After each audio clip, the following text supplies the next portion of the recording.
conditions of employment of teachers, and dare I say, including better remuneration for teachers.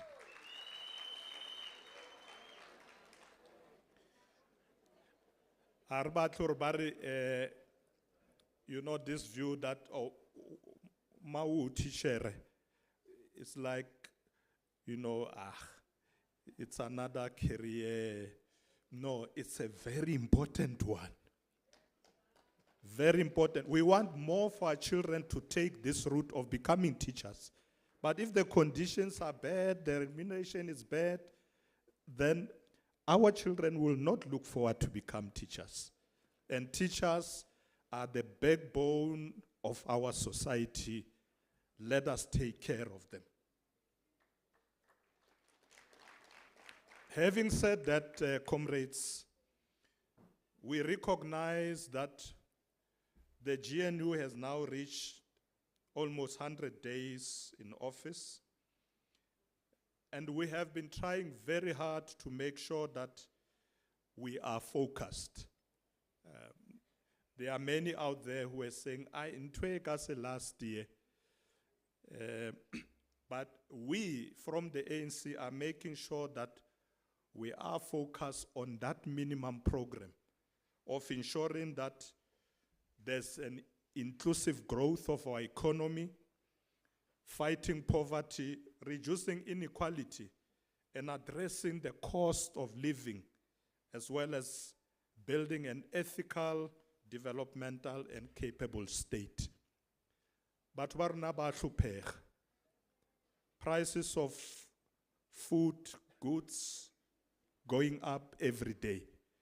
That must be the preoccupation of the government, to make sure that we work with the private sector and everybody else to address these issues, build an economy that grows and create jobs. There's no point in building an economy that grows, but there are no jobs. We have to address this challenge, and that's what we are preoccupied with. And I want to assure you, comrade delegates, that no progressive policies of our movement will be changed. No progressive policies of our movement will be changed. Let's start so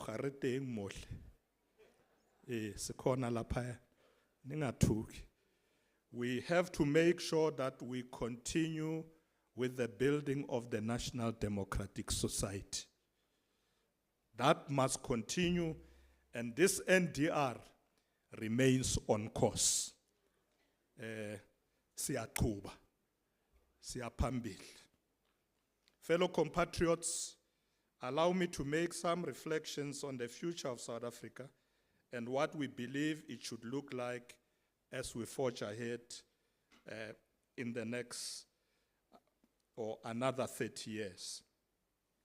We do want to ensure that another 30 years remains a robust, democratic, and healthy society.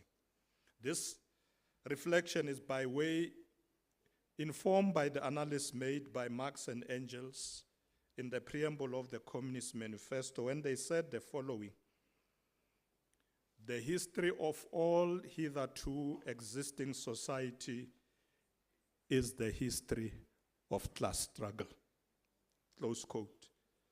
We are therefore compelled to be robust in how we think about economic and power relations, at least to the effect that these anchor our shared vision of a national democratic society and the importance to prioritize the building of an inclusive and sustainable economy, as currently captured in the theme of your Congress. We have to, at the top of our minds, be informed by this reality, that the history of all hitherto existing society is the history of class struggle. And the leadership of our movement has to be guided by this in whatever they do to deal with the challenges we face. We are not oblivious to the fact that the state of the labor market over the past few years essentially highlight the impact of the segregated apartheid policy or apartheid economic policy, which largely excluded black people and excluded many of our people based on race, gender, and geographic locations, amongst other things. I'm sure you have gone through a lot of this in the past. During the apartheid years, our people were bundled into homelands and areas that are not productive for their development. We therefore makes it our mandate to transform this economy. No matter how complex it may be, it must be our duty to transform it. If we look at employment figures released by Stats SA, it highlights that unemployment has increased to 33.5% in the period between April to June.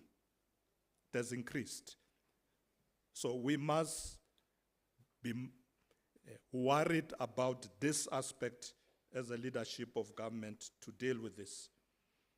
It has increased, rising for the third consecutive quarter and reaching its highest rate in 2 years. A grim reality of the lives of many South Africans, which we must address. On the other hand, the number of employed people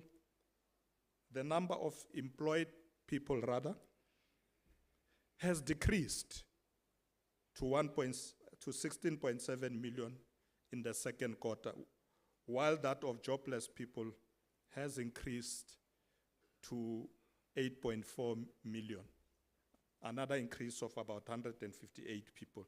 So these are the issues that must keep us to have sleepless nights. These are the issues that we must be worried about every day. These statistics requires that we ask ourselves difficult questions and find solutions to how we can turn our economy around, reversing unemployment and building inclusive growth. Program directors, as a government, we remain determined to tackle unemployment. Comrade delegates, you'll recall that the President introduced Presidential Youth Employment Intervention, the PYEI, also established the South African Youth MOBI as a zero-rated platform for unemployed young people to access opportunities for learning and earning, so that they learn, but they learn skills that allow them to be able to be productive, some of them running their own businesses, small businesses, and employing many other young people. As we speak, over 4.3 million young people are now engaged on the network, and 1.6 million have so far secured these opportunities. But we need to do more, because there are many, particularly young people out there, who are still facing the scourge of unemployment. Comrade delegates, I want to also assure you that the Government of National Unity's commitment to protecting and extending labor rights to all workers remains resolute. I know that at the beginning of the GNU, there was a lot of concern that some of the partners with us in the GNU ababafuna abasebenzi. We are aware of that. And there was a worry that some of them might try to use the GNU to reverse the gains that the workers have achieved over time. I want to say on behalf of the ANC, over our dead body.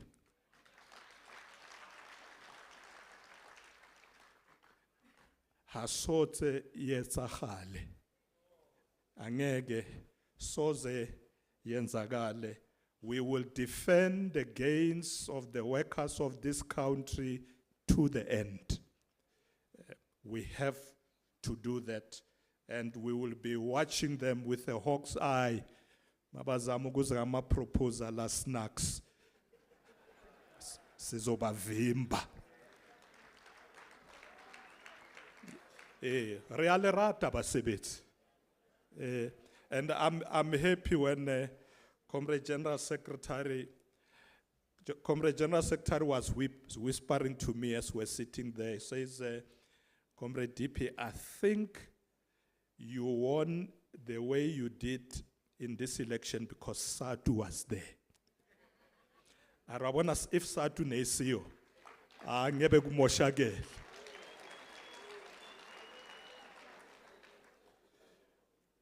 Comrade delegates, let me assure you that the GNU's commitment to protecting and extending labor rights, as I said, will remain resolute. Our goal is to encourage, amongst others, fix in capital investments, ensure industrialization, job creation, and the transformation of our people's life.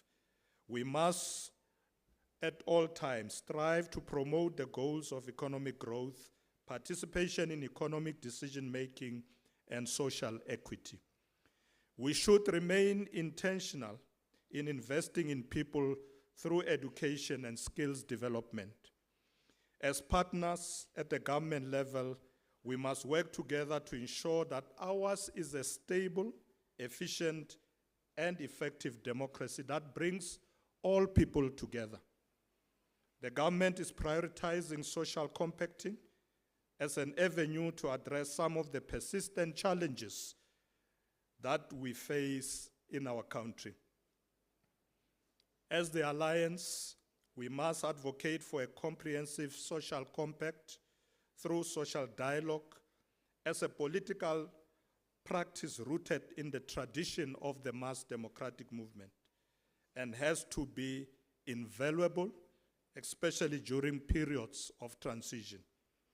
The government is therefore committed to public participation and social partner engagement to find solutions to the overarching challenges of this economy, overarching challenges of unemployment, ensuring inclusion, addressing service delivery, social protection, and sustained campaigns against corruption, sexism, racism, and homophobia. We envisage that through the national dialogue or the national dialogue process, we are afforded an opportunity to do mainly two things.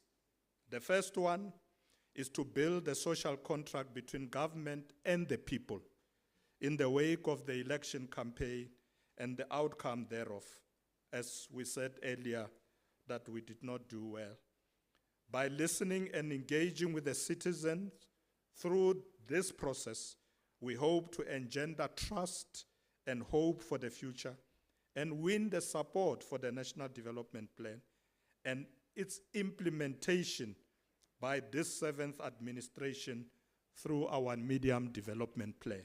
Secondly, we see the national dialogue process as an opportunity to secure commitments from all stakeholders who can carry a mandate to collaborate with the government to achieve common goals.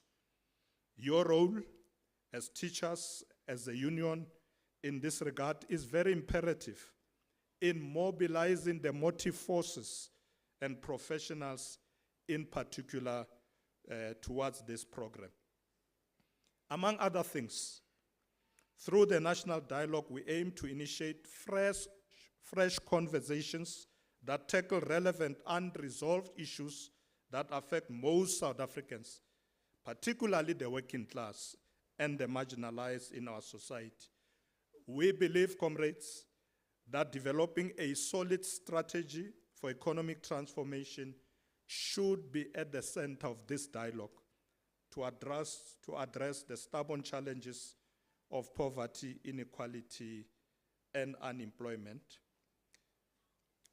The date for the national dialogue has not yet been set, But as we know, the President has called for this dialogue, and we are currently busy preparing for it. We don't want it to be a talk shop. It must come with clear implementable plans. And the ANC as a leader of the National Democratic Revolution must remain at the driving seat of this program.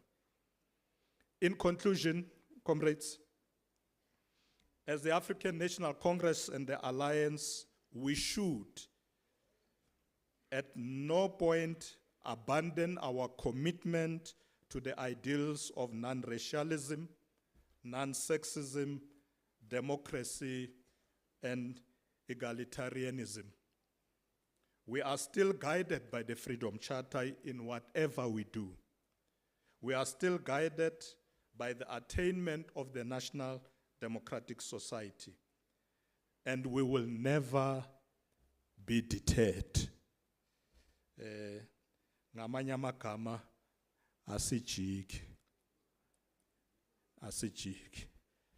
We shall never be deterred. We wish SADTU well as it continues with its Congress and look forward to the declaration of this Congress.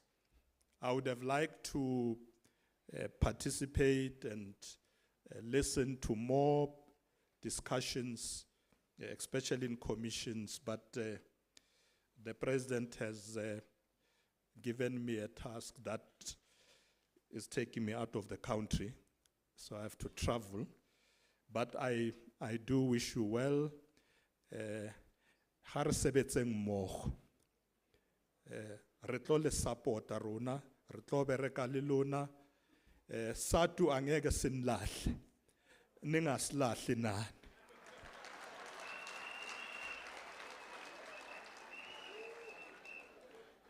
Thank you very much, comrades. Akhensa inkomo. Amandla. Qina SADTU qina. Qina SADTU qina. Hai hule SADTU hai hule. Hai hule SADTU hai hule.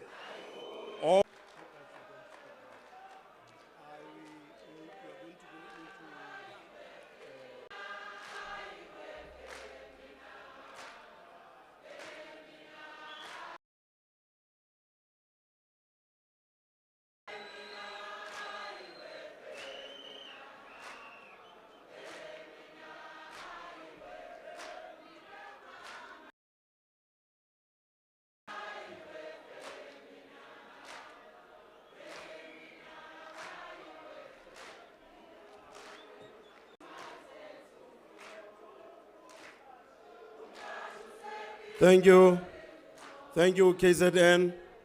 Let revolutionary song as we welcome the address by the Deputy President of both the ANC and the country.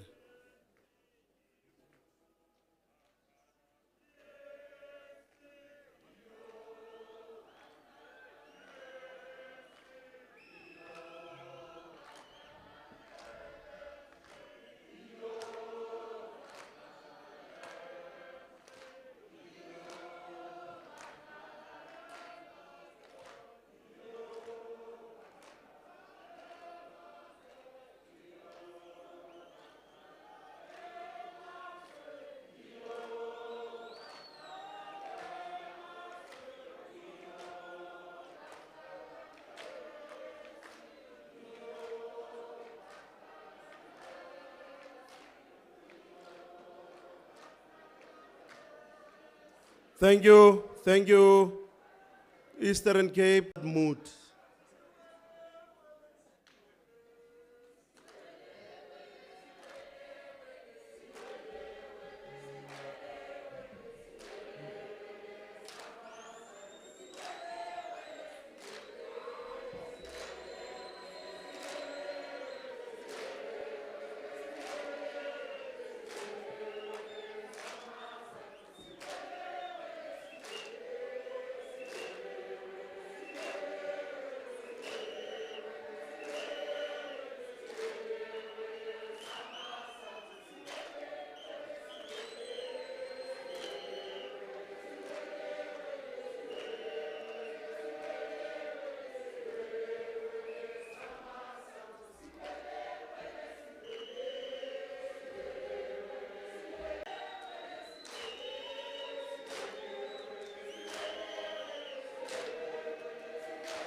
Thank you.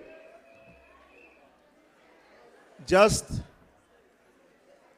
for some we deal with the next item on the agenda, which is outlining of election procedures and processes. We'll request the media to recuse us. Once that is done, then you can come back. It's open wire. So media, please. As the media is recusing themselves, can we request Western Cape to give us a hot revolutionary song? And we invite Asa to come forth. Western Cape.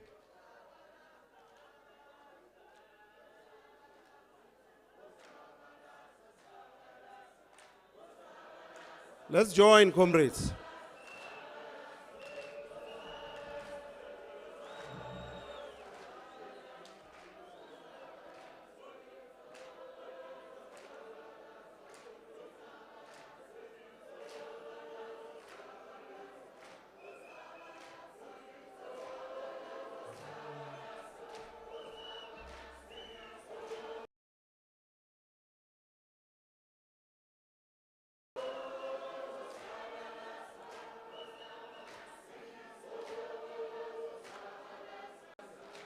I don't know. Election. Our guests, international guests, and our guests in general. Members of the National Committee, Working Committee, members of the NEC, members of the PECs present here today, members of the BECs, comrades from all alliance structures, and the broader mass democratic movement. The leader today at Birchwood, and in this fashion, as a parliament of the workers of the mind, continue to soldier on with the word of the teaching fraternity across the globe. SADTU is proudly proud of you, as you have stood the test of time.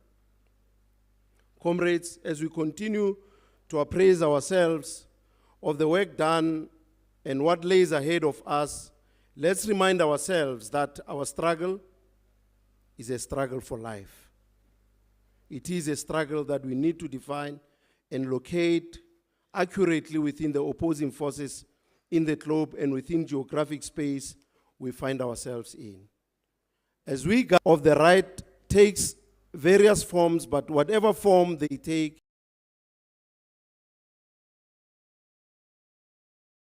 annihilation of the left forces and the final subjugation of the working class masses.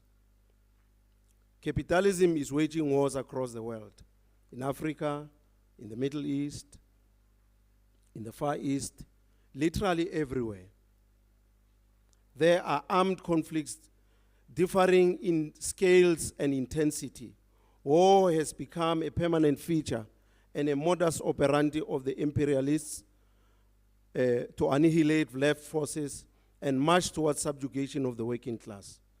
The international situation today is dominated by richest imperialists, America aiding far-right organizations to thrive in Europe, in the Middle East, but even more bluntly, sponsoring any organization that shows signs of supporting imperialism and the capitalist agenda, as they did in South Africa towards the 29 May general elections. Where are those smaller parties? Many underlines the fact that in the absence of revolutionary communist perspectives, the owners of capital have a free hand.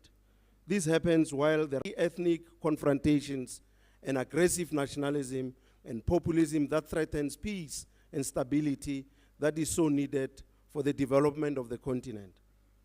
This appalling situation is painted by Geneva Academy of International Humanitarian Law and Human Rights, which indicates that there are more than 45 armed conflicts in the Middle East and North Africa. More than 35 armed conflicts in Africa. More than 21 armed conflicts in Asia. More than 7 armed conflicts in Europe. And more than 6 armed conflicts in Latin America. According to our analysis, there is one common denominator in all core sponsors are capitalists and their proxies with only one goal in mind: accumulation of resources. The biggest military spender in the world. The money is spent so that big US corporates can drain wealth from all over the world. In paying for the war, the US government is not defending the Ukrainians, as they claim. They are not defending the Israelites, as they claim, the Iraqis, the Libyans, or anyone else they claim to be defending. It certainly is not defending working class people, of those defending the right of a very small class of people to control conflicts and coup d'etats in Africa and elsewhere in the world. War is a paper, one titled "The Slaughter in Gaza" and the other, "The War Has Stolen Our Future." You can guess it must be children moaning and groaning about the situation in Palestine. The situation as shared in those papers, or the situations as shared in those papers, are traumatizing to say the least. In Gaza, 65 school-age children are entering the second year in which they have been denied the right to education because of the ongoing war between Israeli government and Hamas. More than 45,000 of 6-year-olds have not even started to go to school due to the devastating war. Education has stopped. Hence, we are saying, free, free Palestine. From the river to the sea. According to these reports, gathered through 25,000 school-age children have been killed or injured. School in Nigeria, Somalia,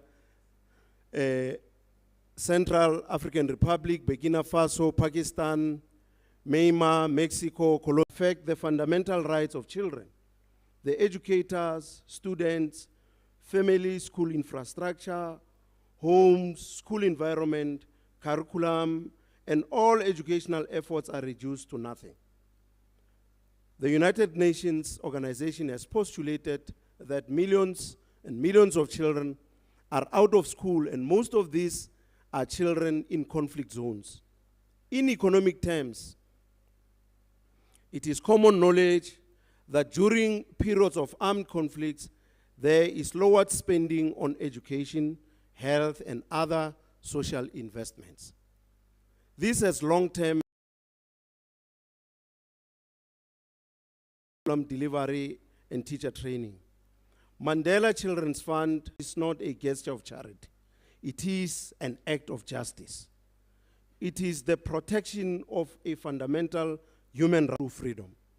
We want to join the Nelson Mandela Fund's call for action in relation to education, and of course, we support other actions in dimensions such as health, safety, and poverty alleviation. The findings of the report resonate with all what SADTU has been advocating for. And when we unselfishly raise them, the naysayers have always doubted our call for action. Now that an independent report is out there, let's get our hands dirty and work for the sake of our children. They are our future. The call for action to education includes, but not limited to, among others, increase in investment in education. As the Deputy President was speaking here, he was saying, teaching being the mother of all professions, they must do everything in their power to take good care of teachers and make sure that teaching attracts the young ones so that tomorrow we must be able to give the baton to them. We need to improve teacher training programs so that the dream of quality public education can go on. We need to prioritize ECD initiatives. Hence, the the incorporation of grade R into the school system is more than welcomed, unlike always the hullabaloo that we have when it's announcements of matric results. Every good house needs a foundation. The system of education also needs us to take care of the children at the foundation phase, grade R included. Regular review of the curriculum so that our curriculum must produce the requisite skills for the economy is very important. We need to promote innovative teaching methods in this era of the fourth industrial revolution.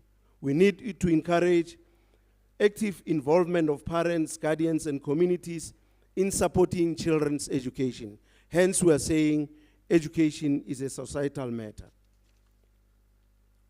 We need to advocate for safe and inclusive school environment where children feel respected, valued, protected from violence, bullying, discrimination, and harassment. You are acutely and painfully aware that these are some of the challenges that are bedeviling our schools. We need to establish a robust monitoring and evaluation mechanism to track progress gaps and ensure accountability. National partners to collectively address education challenges through platforms and joint initiatives to maximize resources and expertise. Comrades, let us try to understand the phenomenon called financialization of the world economy, which is largely responsible for the mayhem in the capitalist world. South Africa is not immune from that. As we go on each other's throat, financialization is the root cause. This phenomenon is responsible for increasing unemployment, rising personal and household debts, and financial vulnerability, exposure to risk beyond its traditional role as a provider of capital for crises, the plural form of crisis. Crises.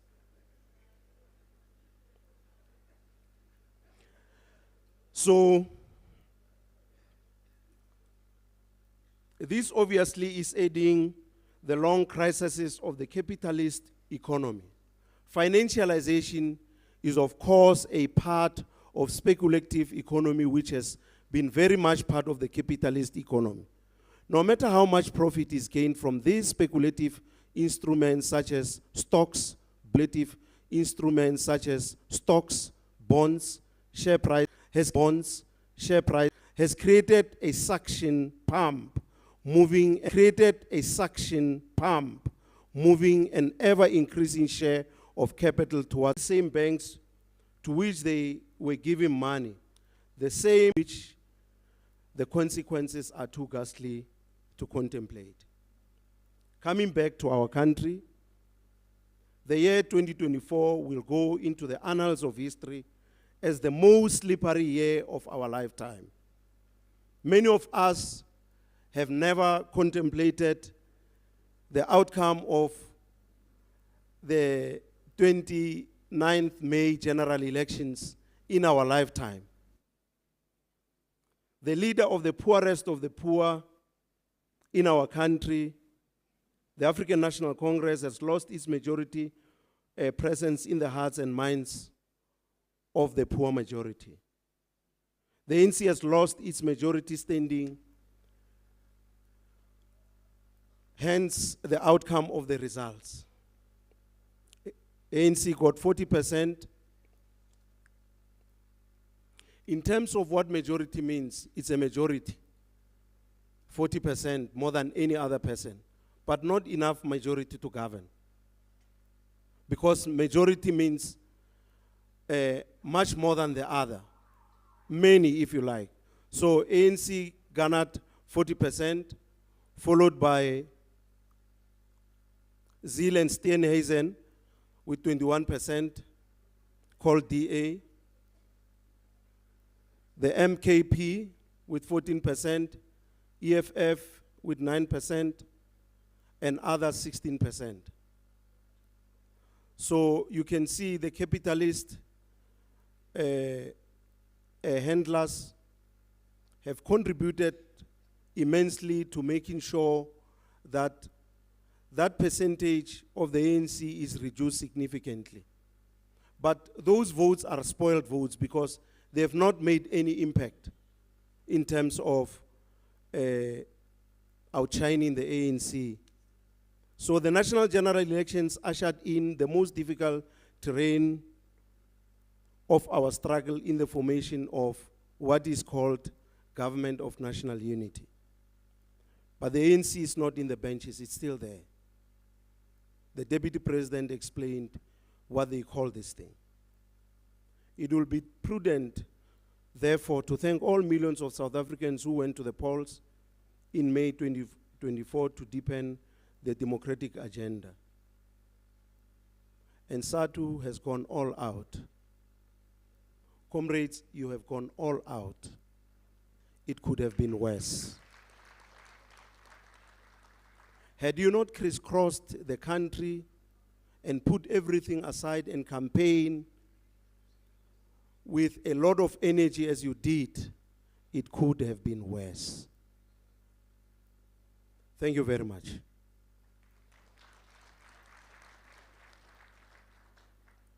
We must also thank the country for having managed to run the election process so well.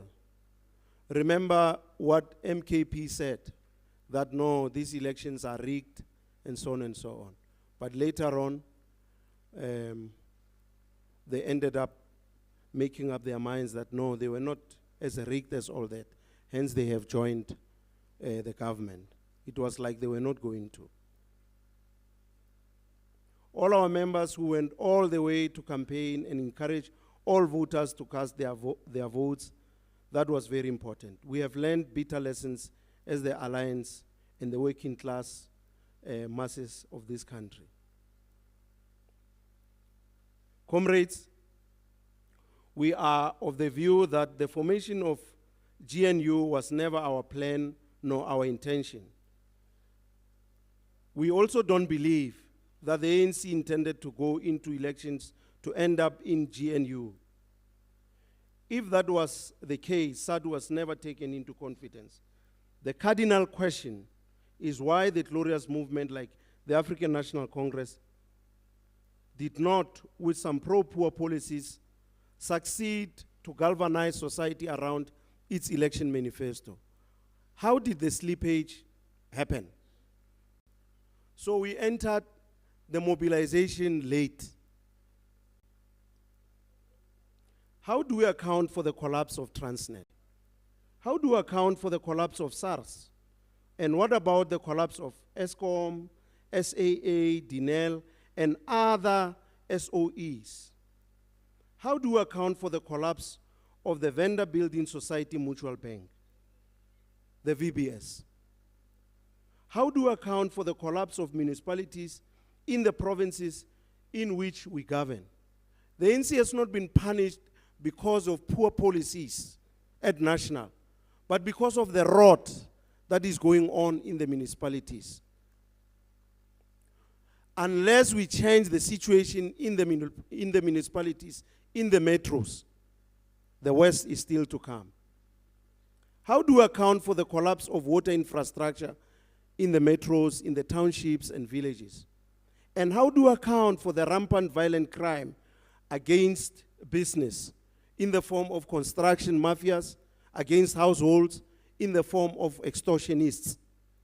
The proliferation of drugs in our streets, Nyaope, for instance, in our schools and universities, the rampant corruption and blatant theft of state resources, the lack of access roads in the rural areas, the shortage of medications in our hospitals and desks in our schools is nothing to write home about.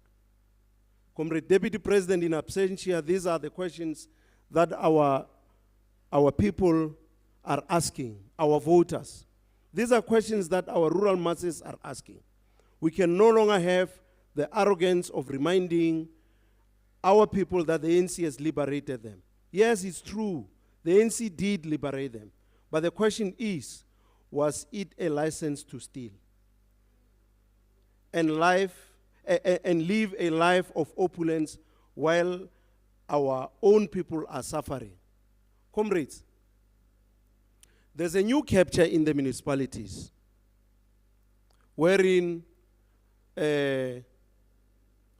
these guys that have taken over municipalities in terms of tenders, they kill for anything.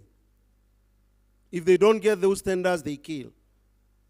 So tendering system is also the root cause of our downfall. Unless we change how we do things, the tendering system.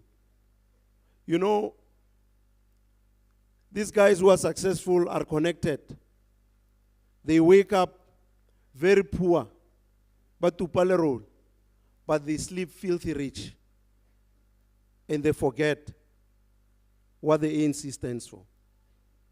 Surely, the backlash we received during the May 2024 general elections is a wake-up call to all of us. Let's deal with these difficult questions. Time is running out fast. 2026 local government elections is just around the corner. Judging from the Auditor General's report, much work still needs to be done to turn the state of our municipalities and metros around. There are urgent tasks that need to be completed without fail to ready the ANC and our alliance to contest successfully in the coming local government elections. Among them,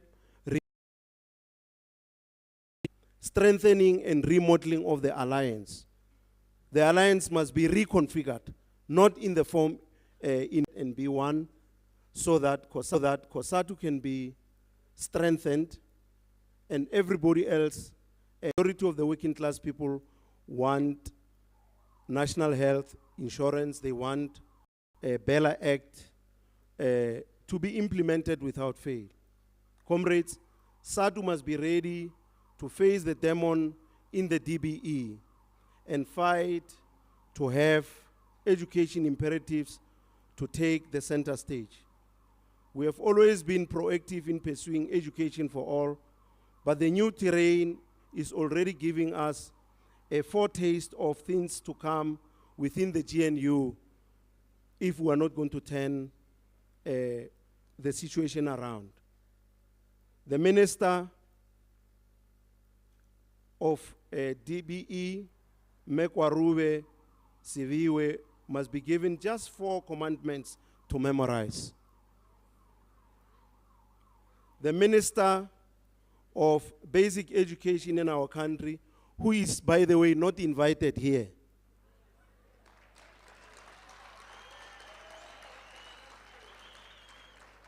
It is not an accident that she's not invited. She is missing the behavior.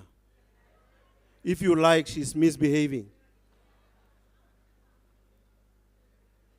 She must be given just 4 commandments to memorize, and we must read them aloud to her.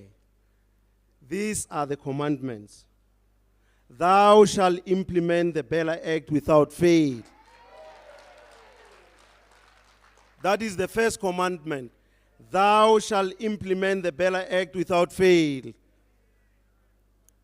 Thou shalt love SADTU with your heart and mind. Thou shalt love SADTU with your heart and mind. The third one, thou shalt respect SADTU and honor it with all your heart and mind. The fourth one, thou shalt always consult SADTU.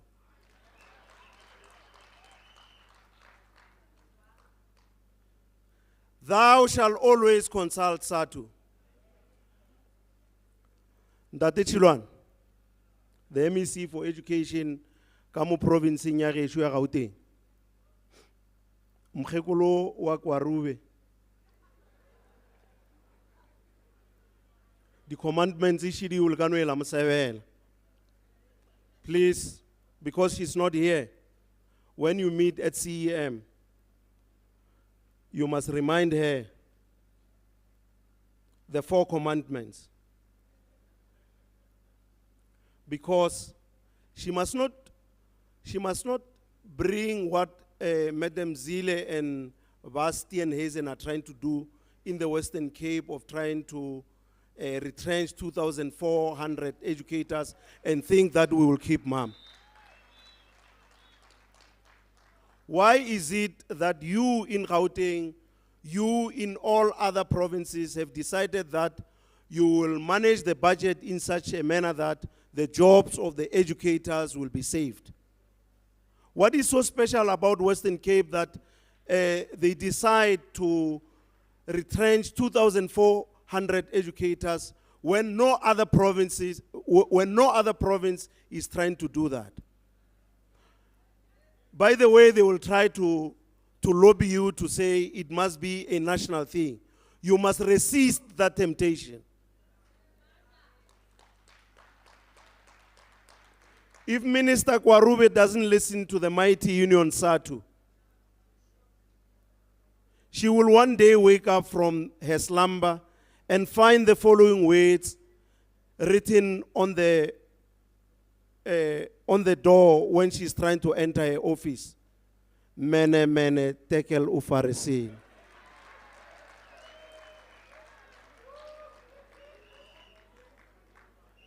She does not walk the talk.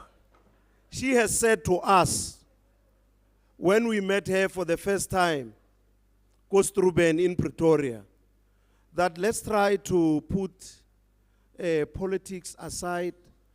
I'm your minister, okay, and I'll make sure that I consult, I do 1, 2, 3 things, and we said to her, we are going to judge you by your deeds and not by what you are saying.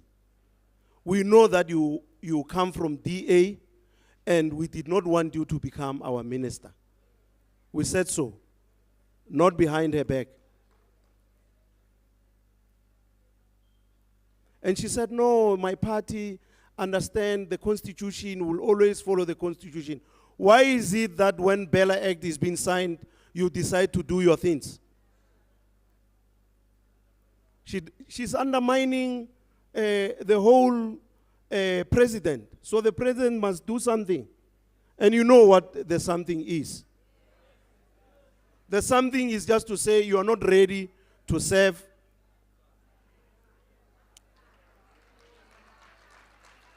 Hamburger. Our members, our schools, and our learners and our education. The education sector is still critical issues like poor infrastructure, poor sanitation, inadequate classrooms, insufficient staff establishments in our schools, learner dropouts, teenage pregnancies, violence, learner suicide, poor connectivity in rural schools, sharpening the digital divide between urban and rural schools, and many other challenges that require collective efforts from the education sector as a whole. Comrades, we run a successful campaign in our schools. I am a school fan, which has helped largely to deal with damage in schools, theft and vandalism. DP, are you still here? Thank you. You know, as a teacher, when you realize that those that you are talking to are not concentrating, you must find a way. So instead of taking a stick, corporal punishment, what have you, just call them. Hey, are you still here? They come back and you proceed. So let me proceed. They are back. So one of the campaigns would be I'm a school fan, which has helped largely to deal with the damage in schools, theft and vandalism. And it also promotes a spirit of oneness between learners, educators, parents, and the community. In the same power and spirit, let's run squarely in the hands of the GNU. Campaigns such as Go Public and Fund Public Education for All, which resonates, increasing safety and security in schools and many other areas of focus.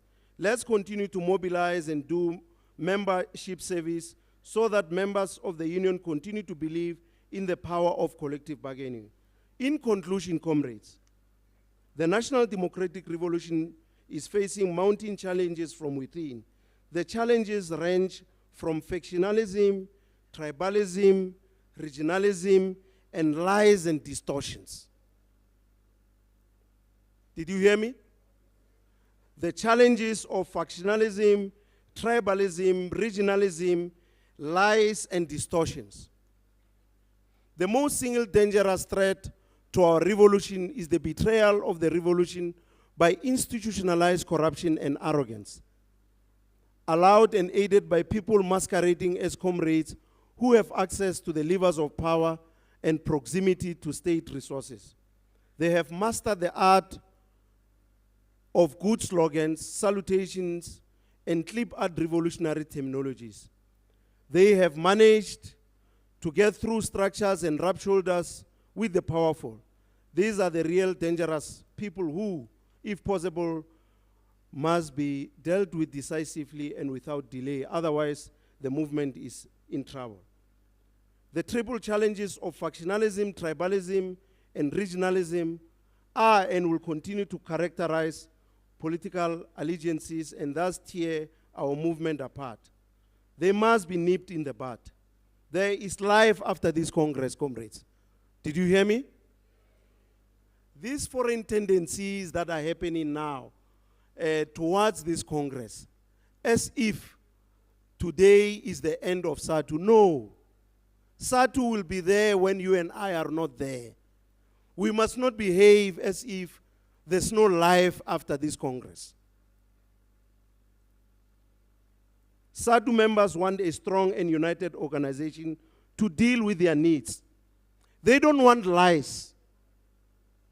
Lies that the National Executive Committee has bought a farm somewhere else. No. Due diligence were followed, whether it was possible or not to buy that farm. After thorough engagements, a decision was taken that the funds are too exorbitant and the union will not afford to buy that farm. But the idea of creating a learning nation and making sure that we produce as many agriculturalists as possible as we take over the land for the sake of food security, the idea is still there. The leadership that comes in must be able to pursue that idea. It doesn't matter where that farm is found. If it is found in the Eastern Cape, so be it. If it is found in Limpopo, so be it. If it is found in Gauteng, so be it. If it is found in the Northern Cape, all over the country, the incoming leadership will look into that. However, comrades, we are one SADTU. Live SADTU, long live. Long live SADTU, long live. Long live.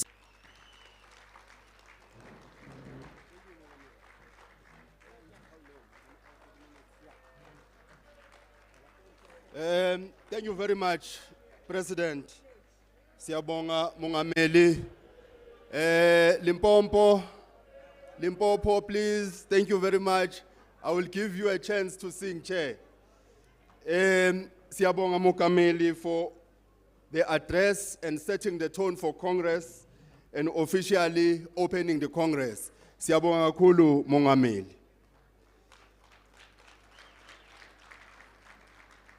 We are now going to adjourn for lunch. Northwest, you will be ready with a song, Kisune Gyatsamaya.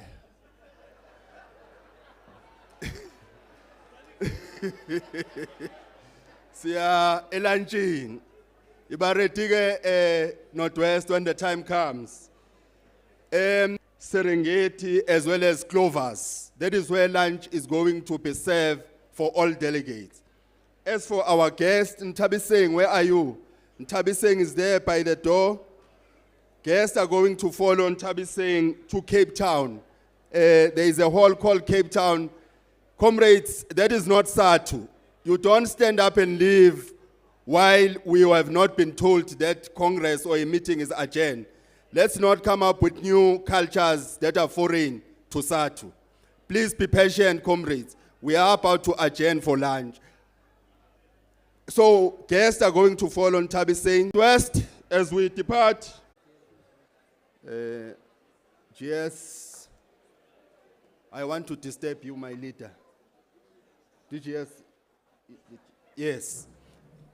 Comrades, may I request order to Congress so that we can deal with obituaries. Siyabonga, DGS.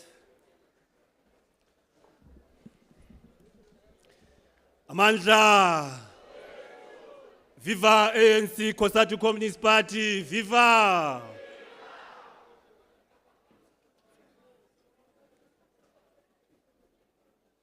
Comrades, we want to invite the National Congress to rise as we are going to have presented to us obituaries of comrades who left us since the last National Congress in 2019. So it's a sign of respect. We will then be requesting you to all rise and be on your feet while we invite the technical team to assist us around same. As we are doing that, we are conveying our condolences, sympathies, and solidarity to all bereaved families. Willem.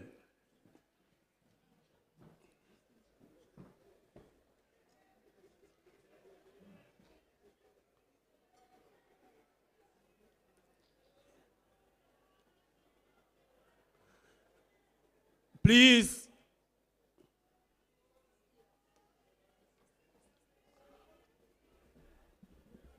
Anisiv. Okay, comrades, let's just allow this now. Let's proceed with this. We'll attend to the question of sound as it's apparent that our comrades at the back could not hear us. But bear with us for now. We will then attend to it as we are moving forward. Huh? Oh, no, it's attended to. Just wait. Screen, please. Comrades, Eastern Cape, they are attending to the screen, comrades. Let's just bear with them. Willem? We will attend to it now, comrades. President, there's a flag there, the red flag. Yeah, from, I think, Eastern Cape. I'm told there is a red flag right at the back. I can't see it. However, while we are standing, I will allow you to speak so that I hear what's the order.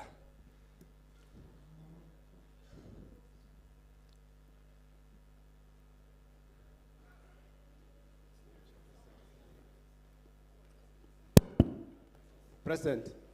Yes. No, thank you, President. We're just raising Ismaso Chodukwe, the Provincial Chairperson of the Eastern Cape, the province of legends.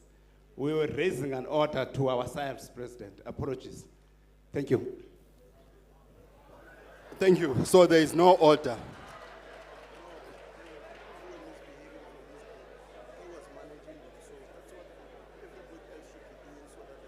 Oh, thank you very much, Chair. Now the President is explaining what is happening. Thank you very much for your leadership, my leader. Thank you very much. Is the screen working now, Willem? We will see it, comrades. Just 1 minute. We'll attend to it. If we can just bear with the technical team, they are attending to it. This is an important moment, comrades. Let's just respect this moment as such. Please.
Thank you very much. The screen seemingly is sorted.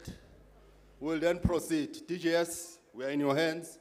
Okay, we'll allow the technical team to assist us, President. Thank you.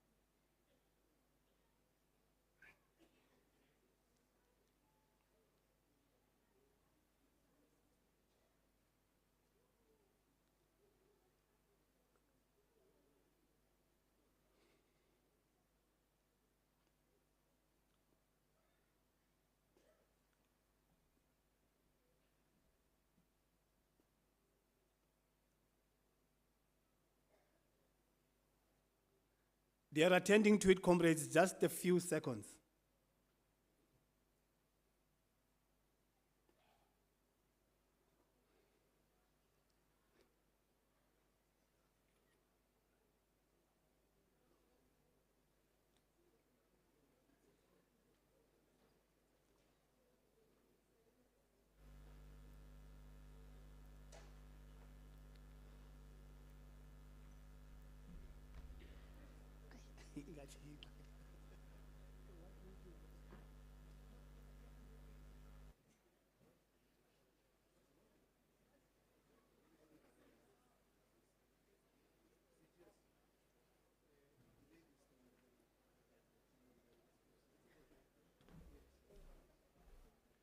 Comrades, our apologies.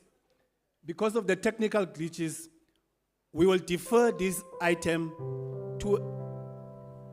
Okay. Okay, baniphoxa bantu.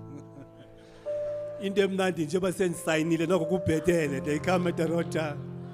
Otherwise, ibiza bayingxaki.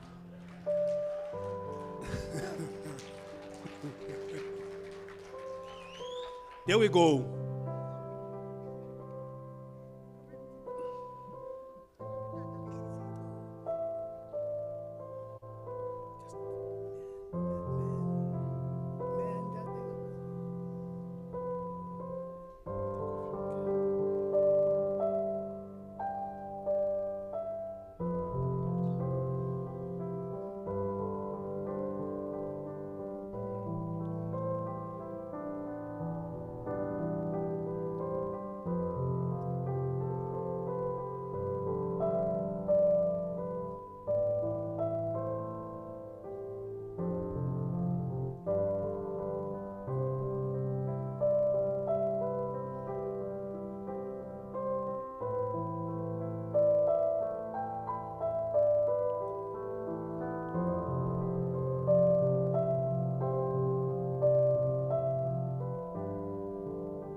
Thank you, Congress. We may be seated. Thank you so much.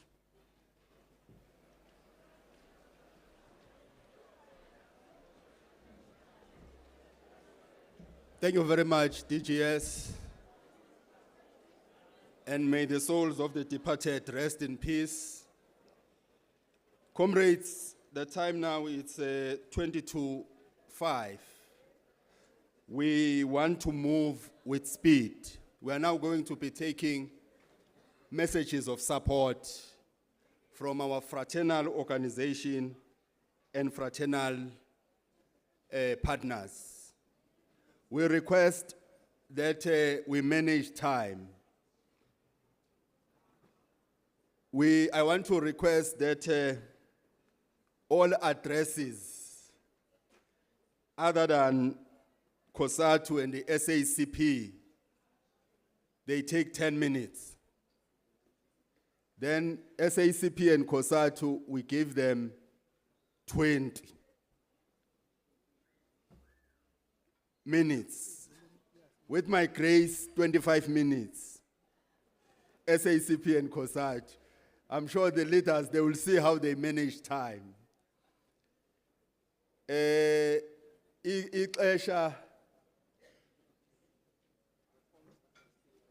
Okay, there are forms that are still outstanding here. We request that leaders must come and collect them. Angifuni ukuthi ngithi isikhathi esidliwe isilwane esithile, because those who must have spoken before might actually accuse me of calling them that animal. But isikhathi sesidliwe ileso silwane. We also want to request, comrades, as I call SADTU to come and deliver a message of support for about 10 minutes. As we apologize, we want to request our guests who are still sitting at the back to come this side. There are seats here for our guests. We really apologize for that inconvenience, but we request slowly and quietly if they can come and join us here in front. I don't know who's going to deliver the message of SADTU. The president of SADTU is coming. As we welcome the president of SADTU to come and deliver a message of support. This is also the president of SNAT from Swaziland, a revolutionary. Mongameli, you are welcome.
Mandla, Mandla, Viva SADTU, SADTU, Viva.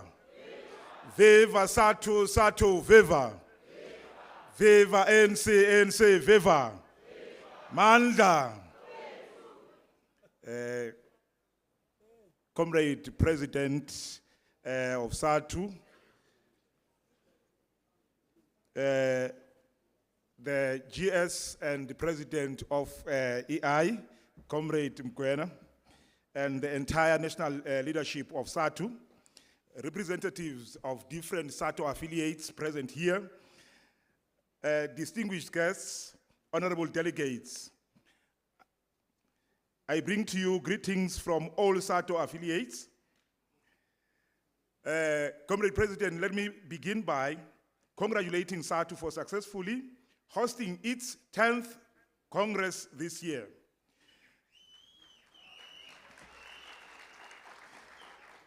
Comrade President and honorable delegates, we know that organizing such an event has just not been a walk in the park, but a product of hard work and serious commitment by the executive and the entire membership of SADTU.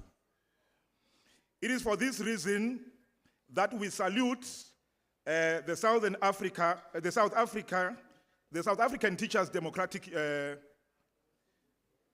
African Democratic Teachers Union, SADTU, for the work well done. Comrade President, as SADTU, we would like to appreciate the commitment by SADTU in all the activities of our organization. We have recently revitalized SADTU, and the role played by SADTU during this process is so humbling. SADTU has played a leading role in exemplifying true solidarity to most of our affiliates. SADTU has brought teachers' unions from SADC with an aim to amplify the voice of educators in the region. The continuous meetings by our country's political leadership under the organs of SADC have yielded little or no results to us. An outstanding reason is that such meetings exclude us, hence the deterioration of educators' rights in the region. We have got TUM in Malawi, SNAT in Swaziland, ONP in Mozambique, and Seychelles. They are but a few examples of such a situation. If we can look at TUM in Malawi, the government deducts subscription from members but fails to remit it to the union, thus frustrating the operations of the union.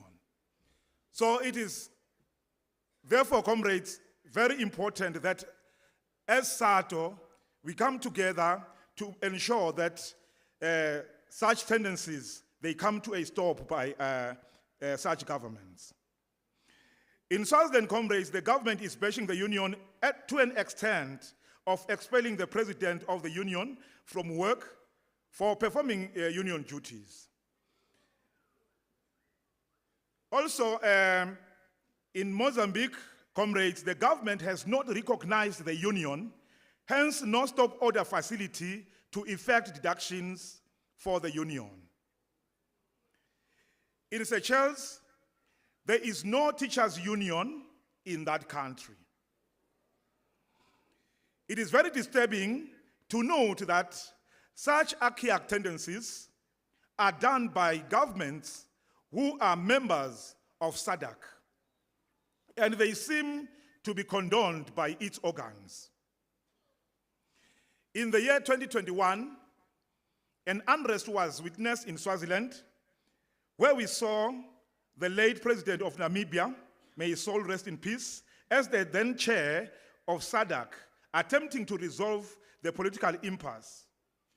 The country had a glimpse of hope until the same organization last month, under the chairmanship of President Emerson Mnangagwa of Zimbabwe, decided to remove Swaziland from the SADC Troika agenda.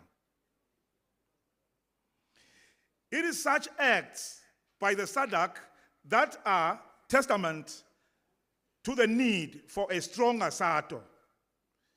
President and fellow delegates, we are so proud that SADTU also worked together with Education International to try and resolve the problems affecting educators even in our region. As SADTU, we are so proud to mention that one of our own, SADTU GS, Comrade Dr. Mgwena J. Maluleke, was elected unopposed as the president of Education International. His election, comrades, was a result of his experience as a trade union leader in the country, South Africa, SADTU, and globally. We congratulate and wish him well as he takes this colossal responsibility, and we are all proud of him. In conclusion, comrades, let me conclude by wishing SADTU a successful and fruitful 10th Congress. I thank you. Amanda.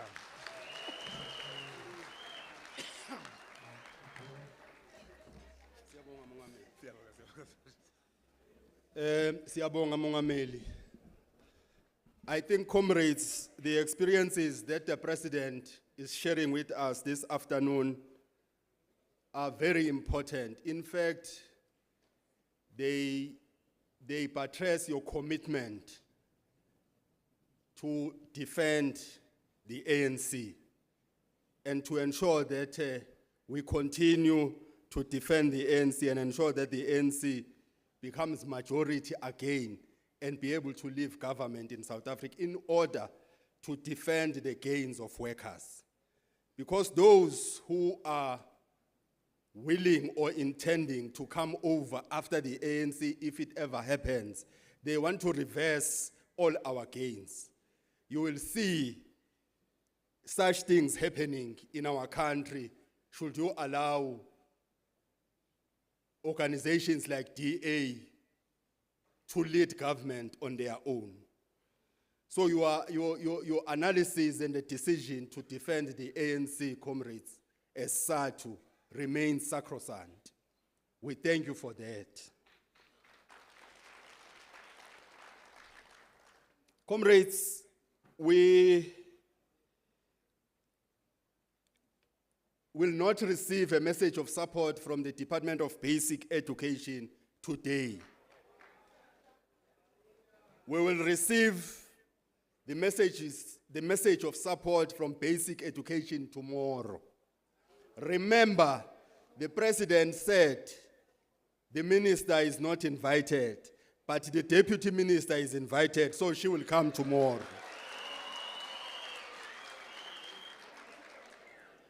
I'm therefore now calling our international body, the Education International, the Vice President, EI Africa, to come and deliver a message of support on behalf of the General Secretary of EI.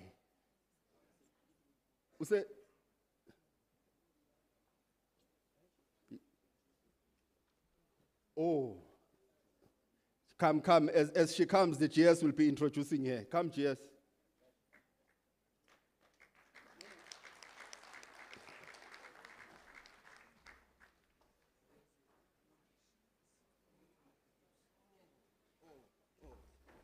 Oh, okay. I'm told there is a video that she's going to introduce. That is the video of the General Secretary. Yeah. You are welcome, President. Thank you. Amandla. Amandla. Awetu. Thank you, comrades. President of SADTU, President of EI, and General Secretary of SADTU, all the leadership of SADTU. I'm happy and honored to attend the 10th Congress of SADTU, and I wish to express my congratulations and solidarity to the leadership and the membership of SADTU for organizing this 10th Congress. Comrades, allow me to reiterate my warm congratulations to President Maguena Maluleke, a leading figure of SADTU, a talented and tireless activist who not only leads the fight for a better status of teachers in South Africa, but also carries the voice of Africa and the world for quality education for all. My dear brother and friend, Maluleke, I wish you success in your new mission as president of our big federation, Education International. It's my pleasure now to introduce the General Secretary, David Edwards, of Education International, who apologized for not being with you physically, but who is in thoughts with you, because he is in representing us at the General Assembly of the United Nations. But I introduced him.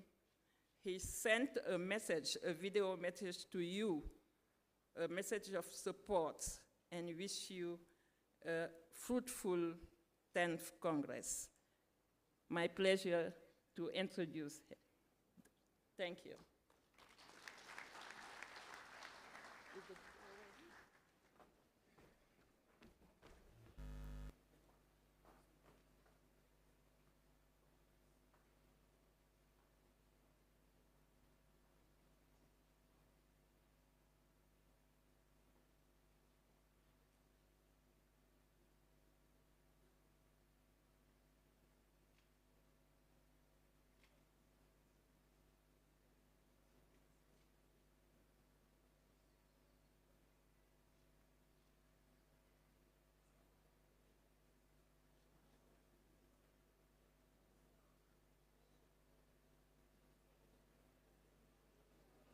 President of Education International.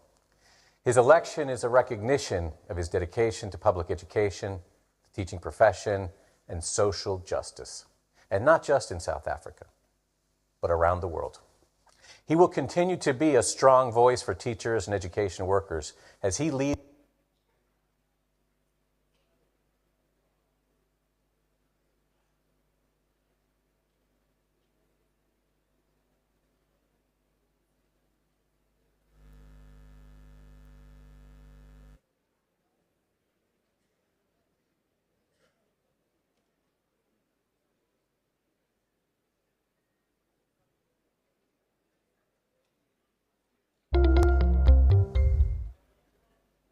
Dear General Secretary Maluleke, dear sisters and brothers, let me first congratulate you on the 10th National Congress of the South African Democratic Teachers Union.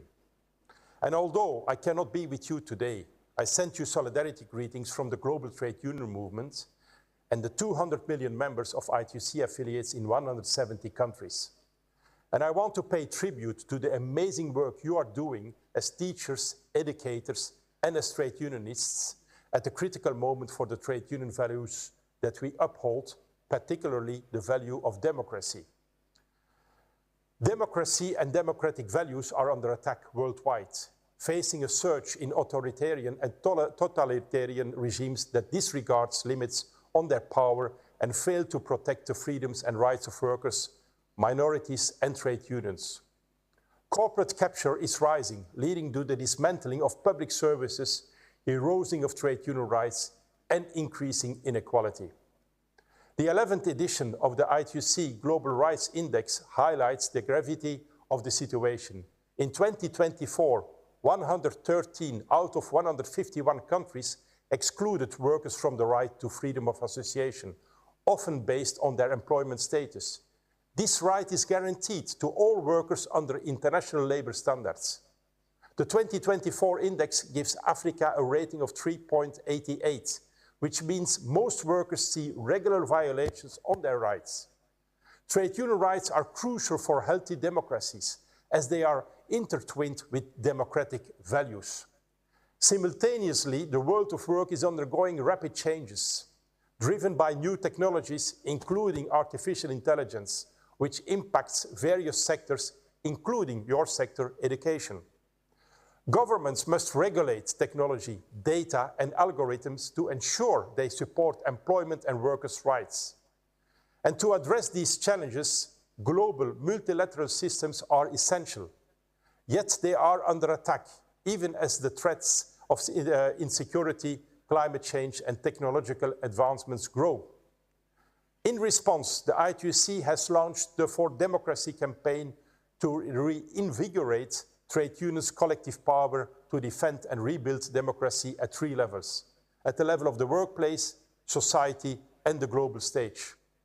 And we can't emphasize enough the famous words of Nelson Mandela, often enough when he said, "Education is the most powerful weapon which you can use to change the world."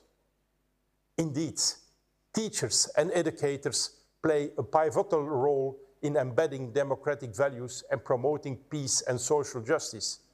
With your foundational work, we can secure rights at work and fight for democracy to thrive in the future we want.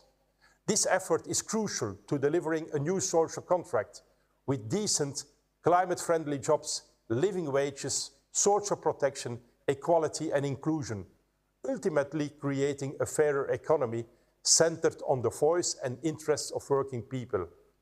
This includes well-funded public services such as education, based on fair tax systems. South Africa, with its vibrant trade union movement, remains a stronghold for democracy and stability in a region plagued by democratic deficits and a lack of accountability in global institutions. The ITUC, we stand with you in defending and growing democracy in classrooms, in unions and beyond. Together we can harness our collective power to rebuild democracy now and for the future. And before I finish, I want to congratulate Brother Maluleke on his election as the President of Education International. He brings to the international trade union movement great experience, lived experience, knowledge, and a lifelong commitment to work for the rights of working people. And I look forward to work with you, Brother Maluleke, in our shared objective to win for workers worldwide. On behalf of the International Trade Union Confederation, I wish you a successful Congress. Thank you and solidarity. I'm David Edwards, General Secretary of Education International, and it's an honor to greet you as you gather for SADTU's 10th National Congress. I would like to start by congratulating your General Secretary and my esteemed comrade, Mgwena Maluleke, on his recent election as President of Education International. His election is a recognition of his dedication to public education, the teaching profession, and social justice, and not just in South Africa, but around the world. He will continue to be a strong voice for teachers and education workers as he leads our confederation representing 383 organizations in 178 countries with over 33 million members. SADTU has been leading the way in public education and union advocacy for years, consistently standing up for social justice and the rights of teachers and students. As you come together to discuss the future of public education in South Africa, your work inspires educators everywhere. Your commitment to building stronger, more equitable public education systems is crucial in these challenging times. And your advocacy around the Bella Bill is yet another reflection of the long arc towards enshrining and expanding educational rights and democracy. This Congress is not just a time to reflect, but as you know, it's a moment for action. Together, we must ensure that educators everywhere have the support and respect they deserve. And your theme about mobilizing revolutionary professionals, highlighting the powerful role educators play in building a more sustainable and inclusive society. Your focus on foundational learning, quality public education, and empowering teachers aligns deeply with our shared message. As you know, at Education International, we are working hard through our Go Public Fund Education campaign to pressure governments worldwide to fully fund public education systems and invest in the teaching profession. Public education must be properly funded, and teachers must be given the tools, support, respect, and professional autonomy they need to succeed. The United Nations High-Level Panel on the Teaching Profession, launched last February in Johannesburg, has issued clear recommendations calling for governments to provide decent working conditions, competitive pay, and professional development for teachers. These recommendations also emphasize the importance of teacher agency, empowering educators to lead and be central to the decision-making in education systems. Under Mgwena's leadership, EI will continue to advocate for the implementation of these recommendations, addressing challenges such as teacher shortages and the growing threat of privatization. Mgwena's leadership will bring SADTU's unique experiences to the world stage, ensuring that your struggles and victories shape the global conversation on education.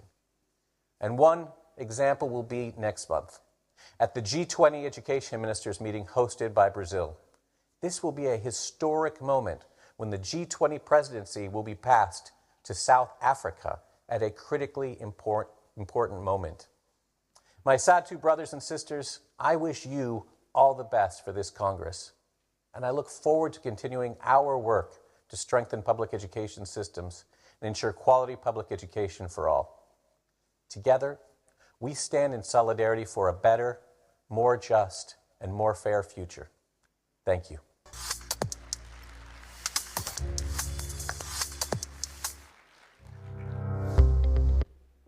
Thank you very much, General Secretary of ITUC and EI, as they delivered their message of support virtually. Comrades, I'm now moving to our next message of support. I'm calling upon our student chapter to deliver a message of support for about 5 minutes. Comrade Mbuyaz, platform is yours.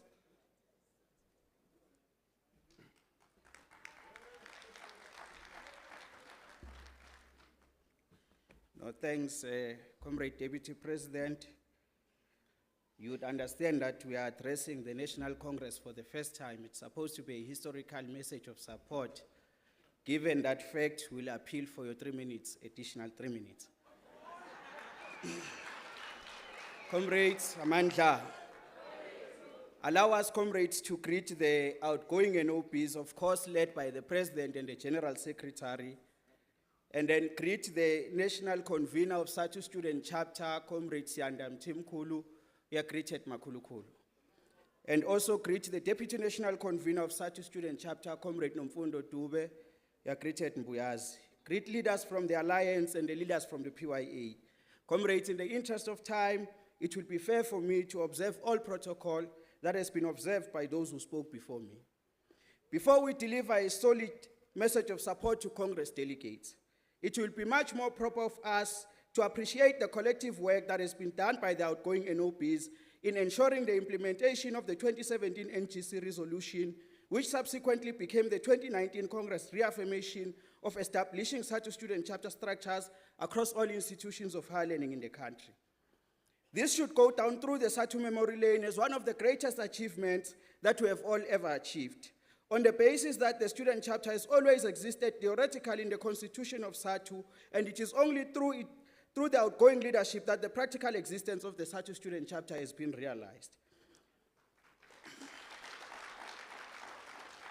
Today, it is the first time in the history of this union to have its own student wing, the student chapter, delivering a message of support in a National Congress of SADTU.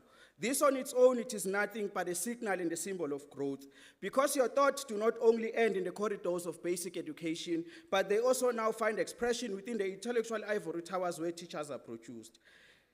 The emergence and the relevance of SADTU student chapter is more important than ever before. The shift in the balance of forces and the change in the political landscape necessitate any existing organization to create its solid base. A solid base that will have an unwavering commitment in carrying out duties and ideals of the organization from one generation to another. The student chapter is that base in the life of SADTU, and we have managed to prove that through the few years of our existence. Comrades, despite us having existed for a few years, We must indicate that we are slowly noting a regressive and an anti-revolutionary tendency that is beginning to find its end roots within the constitutional culture of SADTU. This tendency is none other than the tendency of ageism. Not so long ago, we saw those from our age and closer to our age group mobilizing themselves based on age in order to ascend into positions of power within union structures. Such actions are detrimental to the unity of the workers' comrades, as they pose a threat of dividing workers along age lines. What worries us the most is that the majority of these comrades who have adopted this approach, we have been with them in institutions of higher learning, and when contesting for positions in that space, none of them raised age as a factor because we were of the same age and the only thing that mattered was content. These comrades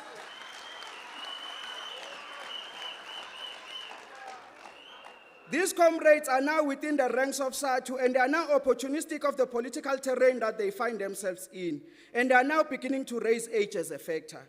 This worries us a lot as it is unsustainable and it also carries an element of opportunism. Comrades, what I've just said here seems not to give liberty to comrades who are old in age to close space for capable young leaders to lead. Our point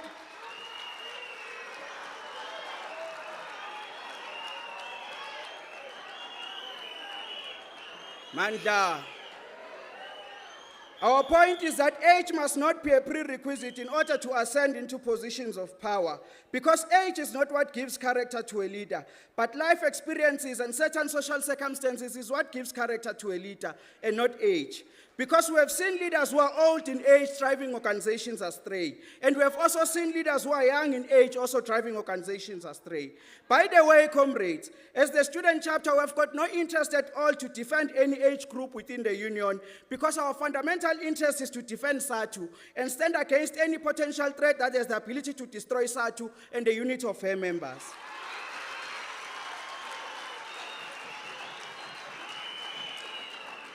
Comrades,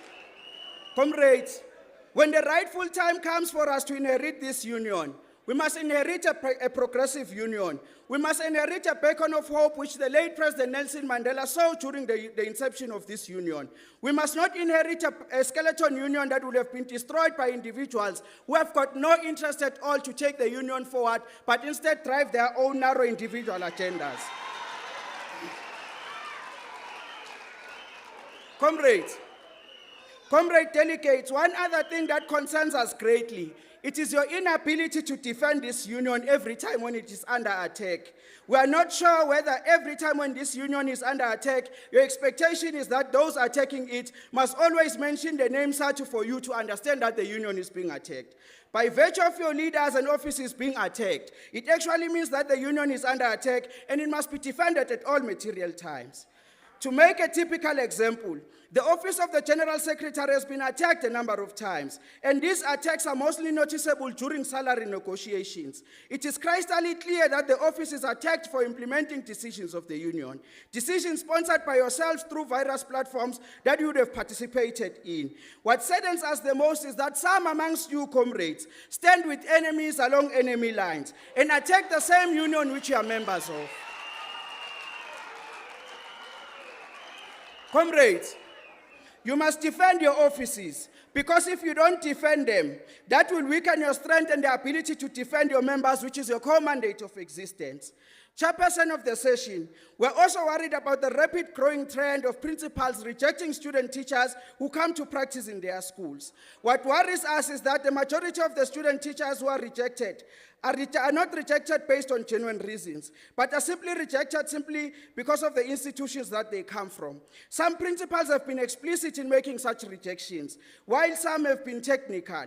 We are against this growing trend, and we are calling upon all principals of schools to treat all student teachers equally regardless of where they pursue their studies. What pains us is that these principals were once student teachers, and they were once given an opportunity in their student life to practice in certain school. Had it not been that they were offered such an opportunity, they would have never been principals today. Comrade President, the actions of these principals do not only affect the student chapter or the student teachers, but they also affect pillar number 2 of SADTU's 2030 vision, because creating a learning nation will be an impossible mission if you still have principals who treat schools as private homesteads and not as public institutions that are meant to advance public's knowledge and skills. By the way, Comrade GS, we as the national leadership of the student chapter, we have constantly discouraged our own leaders from having peaceful protests against such principles. We have done so because we hold an understanding that majority of peaceful protests by students do not end peacefully in most cases. However, my leader, I'm afraid if the actions of these principles continue unabated, we'll have no option but to have these peaceful protests as means to echo our frustrations. At least I've painted a picture and already given an indication of how these peaceful protests end. So the choice is in the hands of these principles.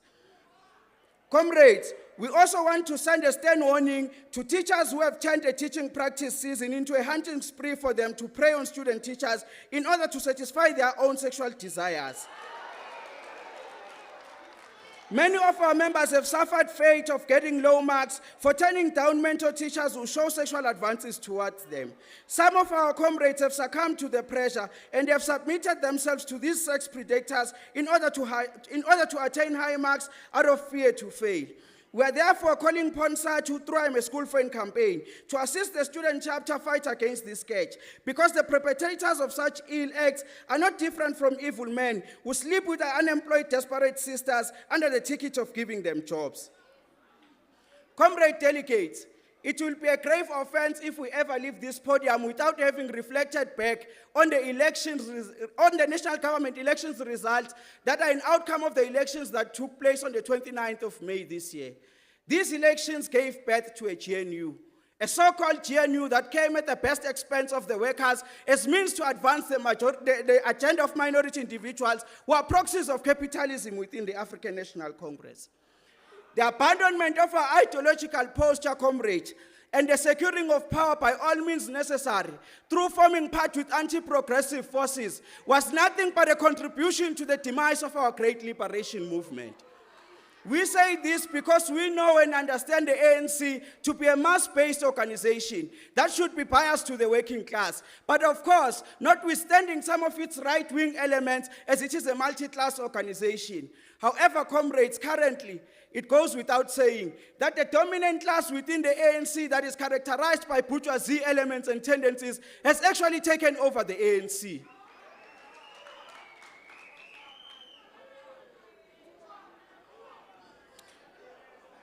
The easy adaptation of our African National Congress to the election laws and the DA being the first political party to cut a deal with is evident enough to support our assertions. It is extremely worrisome, comrades. In our terms, it goes against logic to see the ANC being in bed with the former colonial powers, the DA, because the DA represents the class enemy of the working class and not the working class. Therefore, the contradictions that exist between the ANC and the DA are irreconcilable, comrades. Even dialectics teaches us this thing. It tells us that some contradictions are irreconcilable. The left cannot be the right and the right cannot be the left. It has to be one between the two.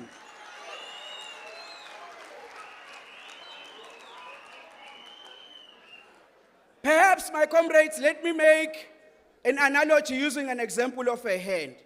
Just like a hand, comrades, it is through its position and it is through its actions by movement that gives us the ability to identify and determine its location. The current political position of the ANC and its recent actions gives us the ability to identify and determine its location within the political spectrum of our left and the right politics. It is therefore our analysis as the student chapter that the ANC has gravitated towards the right, and it has lost its core ideological posture in practical terms. Therefore, this Congress must devise strategies on how to reposition the ANC and rechannel it back to the left axis of our political spectrum, so that its actions favors the working class and the poor masses of our people. Comrades, if you fail to develop these strategies and save the ANC from capital, history will judge you harshly. History will judge you along with those that have contributed to the downfall of the ANC. Because the rapid speed at which our comrades are destroying what was once a great liberation movement, it is very high and unbelievable. To be quite honest, I won't be shocked if the next generation reads and learns about our liberation movement in museums. I know what I'm saying might sound like a fallacy, but it is not far-fetched from the truth and the reality. Because you'll remember, comrades, not so long ago, it is our people who said to us, in few years to come, the ANC won't be governing as a majority party. We say to our people, to hell with that, we'll govern till Jesus comes back. And where are we today? Where are we today, comrades? It is exactly this high level of arrogance and defiance, accompanied by suspension of reality, that has brought the movement down to its knees. My comrades, let's wake up and fight for the revival of our liberation movement, because we have got no any other political party except the ANC. Comrade Mthimkhulu, my convener, after we have unpacked our own analysis as the student chapter of how we view the ANC in relation to the elections, I won't be surprised at all if after this address we are characterized as an enemy within or classified to be belonging into a particular faction within the ANC. Because it has always been the practice in the movement for over years in different epochs that those who speak against a popular view are tactically silenced and alienated. And unfortunately, we are not immune to that. But be rest assured, comrade delegates, after this address, we are going to walk tall and proud, because we would have done what the youth should be doing within the ANC, to agitate and spark debates. We take lessons from the youth of Anton Lambert and his cohort. In the 1940s, when they actually felt that the ANC has lost its direction as a liberation movement, they agitated it. They sparked debates. Unlike the current youth leaders who always rise in defense of a neoliberal agenda out of obsession to go and occupy government positions, and they do so for material gains, not to advance the real struggles confronted by young people on the ground. Comrades, the last straw and the huge blow that came as a result of the GNU was an appointment of a DA deployee in the Ministry of Basic Education. With this appointment, the president of the country has thrown this union and the Department of Basic Education into a pack of wolves. Because the DA's interest in the education sector, it has never been about the betterment of the sector, but it has always been about the total destruction of SADTU and deepening the already existing inequalities within the sector. The DA's manifesto and its actions by its government in the Western Cape to cut down more than 2,400 posts, it is evident enough to support our assertions. Comrades, we must reject DA's move to privatize education because it goes against the Education International's Go Public Fund Education campaign. We must therefore fight until our last breath in order to defend the hard-won democracy within the education sector. Before we conclude our message of support, GS, in no way am I trying to take your position, but we wish to remind all structures of SADTU, through the present delegates, that SADTU student chapter is a student chapter of SADTU, and it must never be alienated in any gatherings of SADTU in any point in time. Because we're extremely tired of attending gatherings of the union, and when you go through the program, all PYA components have been recognized, and the student chapter of SADTU is not recognized in the gathering of SADTU. We cannot take this any longer, comrades. We are children of this union and not stepchildren of this union. We must be respected, and our presence must be recognized at all material times. We're a foundation to this union. We're a membership feeder to this union. It is not by mistake or by coincidence that the founders of SADTU, when they founded the constitution of SADTU, they made it a point that our inclusion in the union is constitutional, and our participation is being stipulated in the constitution. Therefore, our participation in union activities is not an option or a choice which individual leaders should weigh amongst themselves, but it is a constitutional obligation which leaders must adhere to. To the incoming leadership which will be elected in this Congress, we have got the following sentiments to share to yourselves, leaders. Myself, Comrade Sianda and Comrade Mfundo, we have played our role in the student chapter. When the student chapter task was handed down to us, there were no branches of the student chapter. There were no structures of the student chapter. And the concept was foreign to the membership of SADTU. Today, all that has changed. We have more than 27 branches existing across all corners of the country, with more than 20,000 confirmed membership of student teachers. And the concept of the student chapter is now familiar and well known to the membership of SADTU. Comrade delegates, I would be deceiving you if I ever say assuming the task of the student chapter was easy. It was never easy, because we had to rise above many different occasions. At some point, we had to rise above deep-rooted tribalistic sentiments that were sometimes thrown to us. We had to rise above deep-rooted hatred that at some point it was portrayed to us. Despite all this, we were never shaken. We gave our best. We remained resolute and determined to the duty that was assigned to us. Comrade Mthimkhulu, Comrade Mfundo, my comrades, with the amount of work that we have done in the life of this union, by ensuring that its dream of having a student chapter is realized, no one will ever erase our names or have the ability to erase our names in the history books of this union. Not even history will have the ability to do so, because the only ability history will have is to remember us. To remember us the same way it remembers Matthew Koniwe. To remember us the same way it will remember you, President President Mapila is a founding member of this organization. To remember us the same way it remembers the founding fathers of mothers and mothers of different organizations that exist throughout the world. Of course, the efforts of building the student chapter does not exclude those that came on board and built the chapter with us. It is therefore on this note that we appeal to the incoming leadership, humbly so, to release us from our student chapter duties. A good dancer always knows when to leave the stage, and it's time for us to leave the stage. We can take the student chapter to its second national imbizo, but unfortunately we cannot go beyond that phase. We like to thank the outgoing leadership for the opportunity that you have given us and the support that you have given us. Sometimes we would call the General Secretary late at night out of occasional desperation to seek for his office intervention. He always picked up, and if not, he returned our calls. This might work convenient for us. To the incoming General Secretary that will be elected in this Congress, the student chapter must find you every time when it needs your office intervention. You must be available for the student chapter just like how the outgoing General Secretary was. Comrade delegates, we wish you well on your National Congress. It must not be a Congress that is only characterized by the mood of electing leaders, but it must be a Congress that is characterized by fruitful engagements. It must be a festival of ideas. We so wish that this does not become a Congress that divides you, but it becomes a Congress that strengthens your unity even stronger. Because it is an undeniable reality that as you have gathered here, enemies of progress are watching you, and they are patiently waiting to prey on your divisions. All the best, my comrades. The student chapter of SADTU loves you, and it is spreading peace and love amongst yourselves. Siyabonga.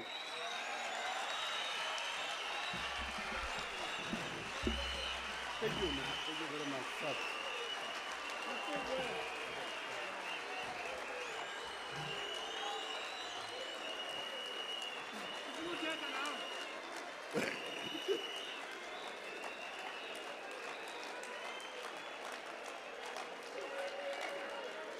Oz.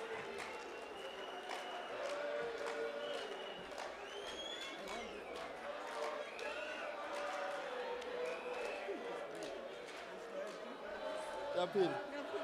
You're right. You guys are fighting us.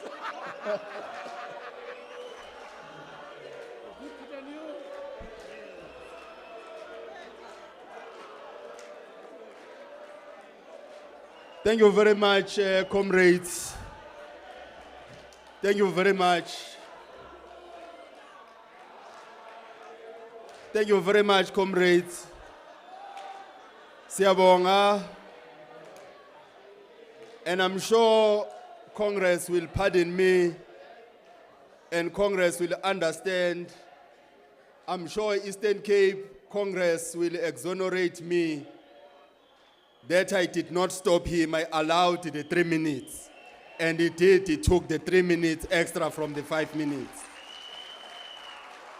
And what becomes important about his address, I'm not moderating it, but what becomes important is that it contributes to our development. Because for us to develop, or for development to take place, there must be contradictions. And contradictions must be sharpened because contradictions are necessary for our development. Thank you very much, Olan.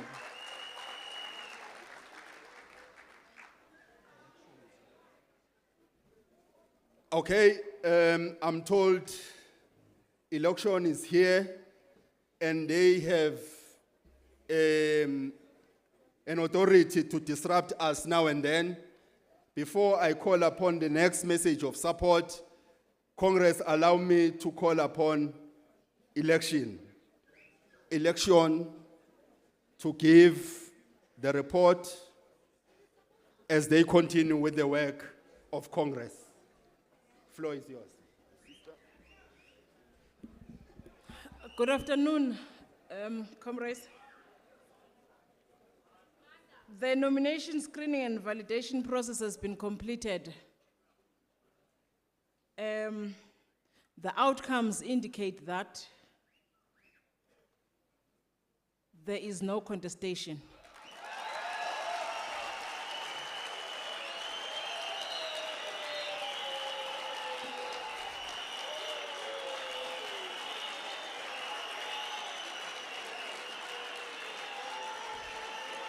Allow me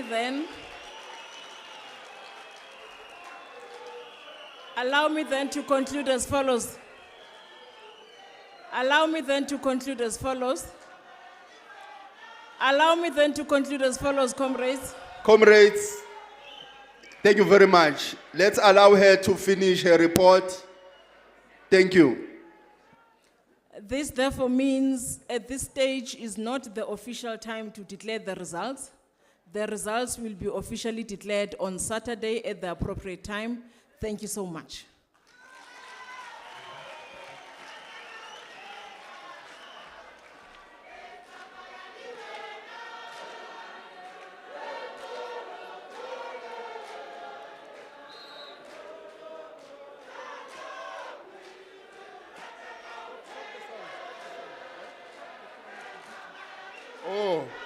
Thank you very much, comrades.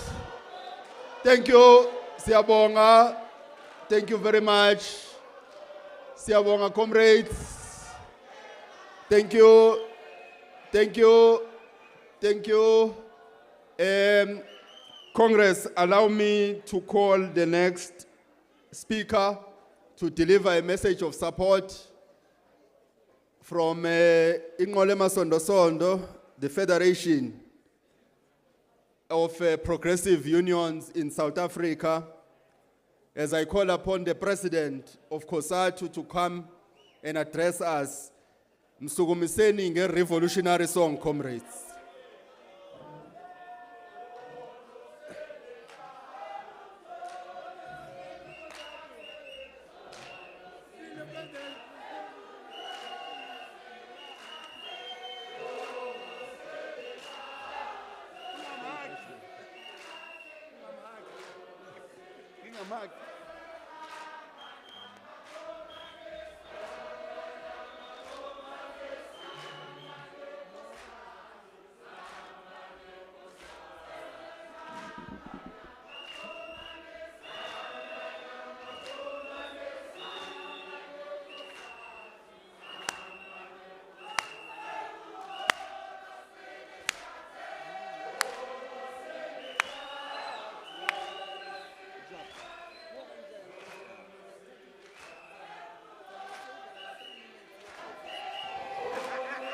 Let's all sing, comrades.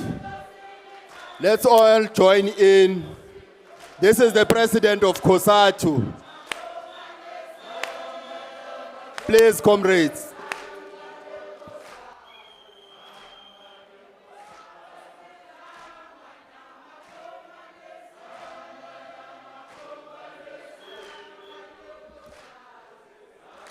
Amandla.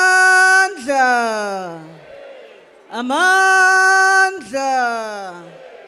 Long live SADTU, SADTU, SADTU, SADTU, SADTU, SADTU, SADTU, SADTU, SADTU, SADTU, long live.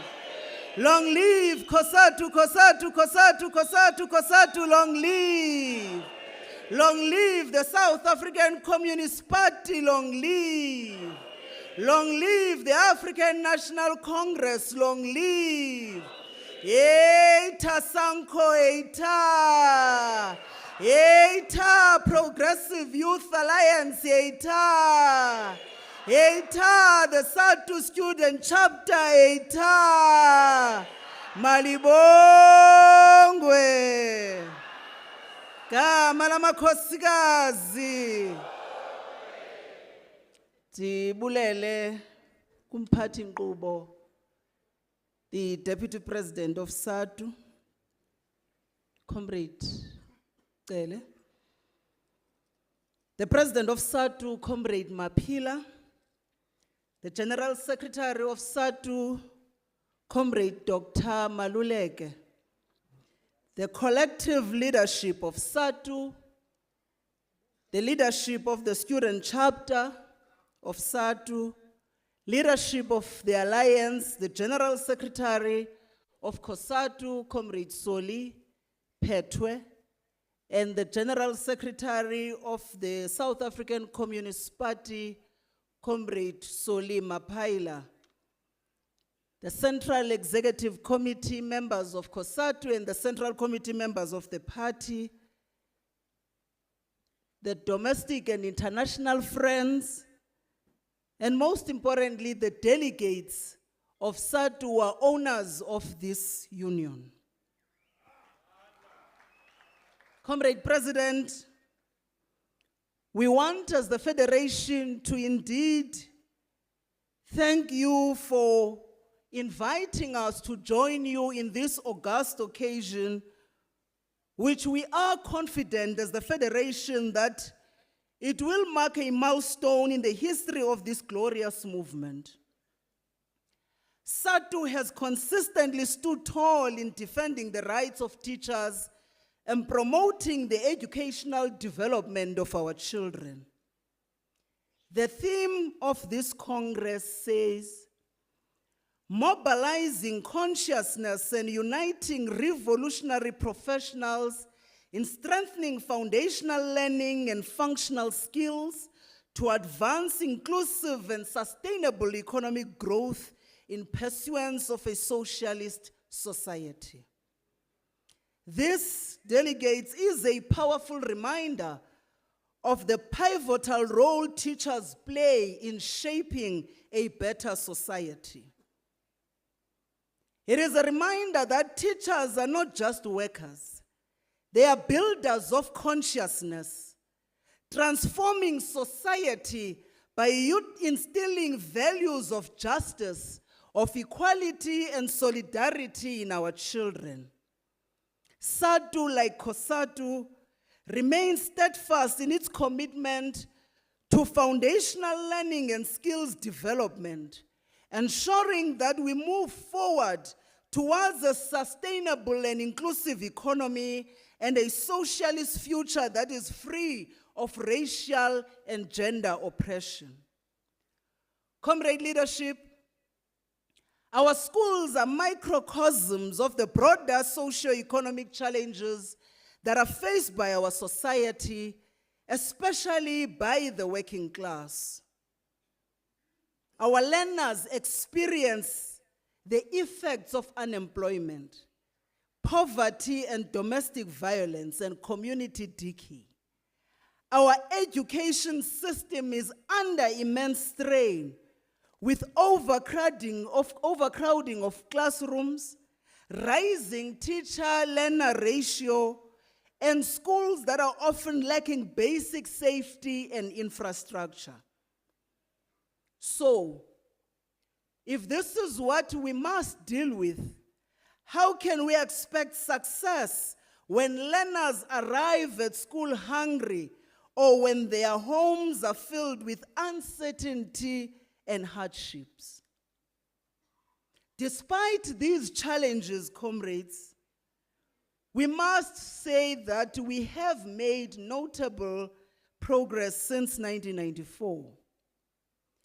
Millions of learners benefit from the free basic education, and thousands have graduated from universities through NSFAS support. However, the large number of learners who do not reach matric or who do not go on to tertiary education, that number remains alarming. And education is not simply a right, comrades. It is a lifelong investment. It is essential for individual growth and the future prosperity of our country. So, as we collectively work to overcome the damage that is caused by corruption and state capture, the state capacity to uplift the nations still remain under strain. But what we cannot ignore is the progress that we have made in areas like the reduction of load shedding, the cleaning up of SARS, the rebuilding of critical infrastructure such as Transnet and Metro Rail. And whilst we do acknowledge that these are positive steps, much more, comrades, remains to be done, particularly in building local government and ensuring municipalities can pay their workers and deliver the essential services. Comrade delegates, what we must do, we must reject any attempt that seeks to worsen the situation by retrenching teachers. SADTU stands with SADTU in opposition, comrades, to any retrenchment of a single contract teacher. The quality of our children's education should and must not be sacrificed in the name of fiscal tightening. We have engaged as the Federation, the Minister of Finance, in order for us to find solutions that will not come at the cost of our future's children. We must also collectively, comrades, push for grade Rs to be enrolled out across all schools and for stronger measures to ensure safer learning environment for both learners and teachers. Similarly, as the president of SADTU has said, we must defend the Bella Act and ensure that any amendments to it enhances the transformation and inclusion. Comrades, every learner has the right to quality education, including in their mother tongue. So we have then a responsibility for us to strengthen this law further by ensuring that all learners remain in school until grade 12, or at the very least, comrades, transition into TVET colleges, and if they exist early, that's what we're saying. So we must ensure that every child is at grade R until they complete matric, transit to TVET colleges if they must leave school. What we cannot continue, comrades, is to send young people into the workforce without them acquiring the necessary skills to secure decent work. Our government has held an anti-child labor conference in Durban in the past years. This must then correspond with the call that we are making that no child must be found in the labor market when they have not completed their education. SADTU, comrades, commends SADTU for its leadership role in the Federation and beyond. The fruits of the progressive efforts that have been made by SADTU of Fezeka Loliwe are amongst many the two-pot pension reforms that commenced on the 1st of September that has enabled workers to access a limited portion of their savings without them having to resign. And I saw there's a song that was sung and there were a third pot that is being called upon. We want to say to you, comrade delegates, that the Federation has understood the call that you are making, and as a result, we are already engaging Treasury on the next phase of pension reforms, seeking to reduce the tax burden on low-income workers and ensure that their savings can be used for crucial needs such as education, but also to ensure that workers are able to access what is in their savings pot without the limit of what we have today.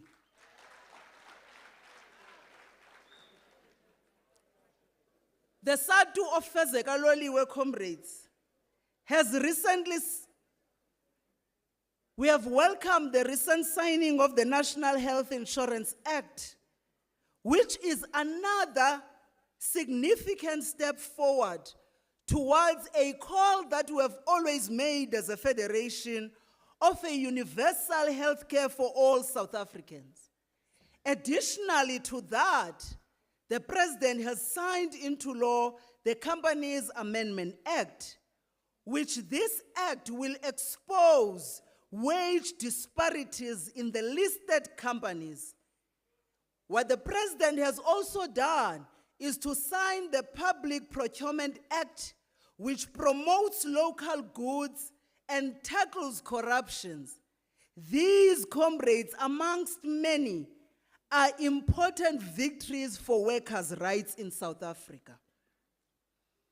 And as many have said, despite the ANC's election May setback, but the ANC remains the leading political force in the country. The task that we have, and as we answer the call that has been made by the student chapter, ours, comrades, is to rebuild trust with the working class, to ensure that government delivers on its promises and that they fix the state. We must ensure, comrades, that those that are responsible for corruption are held accountable and that government implements the ANC election manifesto. And only by doing so, we can then secure a better future for our children and be able to restore the confidence of the working class in the movement come the 2026 and 2029 elections. As a Federation of Elijah Bahai standing here with you, we want, comrades, to say that your role in this process is critical. The election of your General Secretary, Comrade Dr. Mugwena Maluleke, as the President of Education International, is just a testament to the union's global influence and the solution that you provide, comrades, to the challenges that are faced by the educators worldwide. And we want to congratulate you, Nopala, and SADTU for being a leader in the global world when we deal with issues not just of educators, but of workers.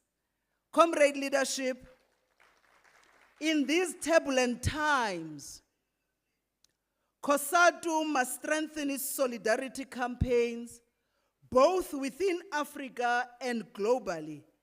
And we must build formations for Africa's industrialization through partnerships like the Africa Continental Free Trade Area. In all of these journeys, comrades, we need a well-oiled SADTU. A SADTU that is united. A SADTU that services and defends its members. A SADTU that is organized in every school, in every public and private, and in every community. A SADTU that brings together all teachers. And in order for us to attain this, it is going to require hard work from all of us. It is going to require us, comrades, to set our recruitment targets and that we meet those targets. It is going to require us that we train our shop stewards and members on their rights from the Basic Conditions of Employment Act to the Labor Relations Act. It is going to require that, comrades, our leaders are on the ground from Matatiela to Petrusville. It is going to require us that we raise the alarm when learners and teachers are threatened with violence in Hanover Park or New Brighton. It is going to require us that we compel the Department of Education to ensure that all schools have decent sanitation from Messina to Fixbeck, and that no learner, comrades, shall be taught under a tree. And as we close, we want to say, comrades, that the strength of SADTU lies in its unity, in its commitment to serving and defending its members, in its dedication to advancing the rights of both teachers and learners. We must then ensure that every school, from rural areas to urban centers, is well organized. It is safe and free from violence. We must continue, comrades, to press the government to provide decent sanitation and basic infrastructure in every school, so no child has to learn under a tree and no child has to go to pin latrine toilets. Your task over the coming days is to develop a clear program of action that will ensure that rights of teachers and learners are protected, that education in our country is of the highest quality, and that we collectively build a better future for our children. Comrades, SADTU has always been the pillar of COSATU, and a strong SADTU ensures a strong COSATU.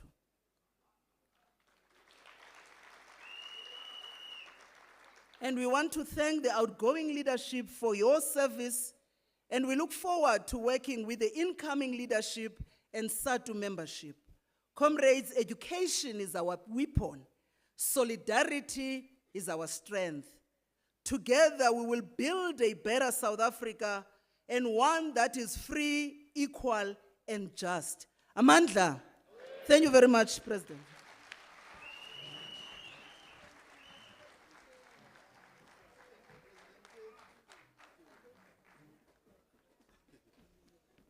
Thank you very much, President of COSATU. Comrades, as we thank the President of COSATU, one of the responsibility of chairing a meeting is to ensure that the Constitution and the rules of meetings are observed. Hence, I want to refer Congress to page 16 of Book 1, number 6.13. 6.13. The singing of derogatory songs against the union or leaders is strictly prohibited. There is a song that we sang after the report of election. And I appreciate our diversity. I had to verify exactly the lyrics of the song. I therefore wish to request Congress not to sing songs that will divide SADTU. We request Congress. It has always been our culture in the union, strongly emphasized by the President of the Union, not to sing about leaders. You don't sing about Mabuto, you don't sing about leaders, you only sing songs with content. That is the culture of our left axis. So we want to request Congress that we don't sing such songs. And I hope that song will not arise again. Thank you very much. Comrades,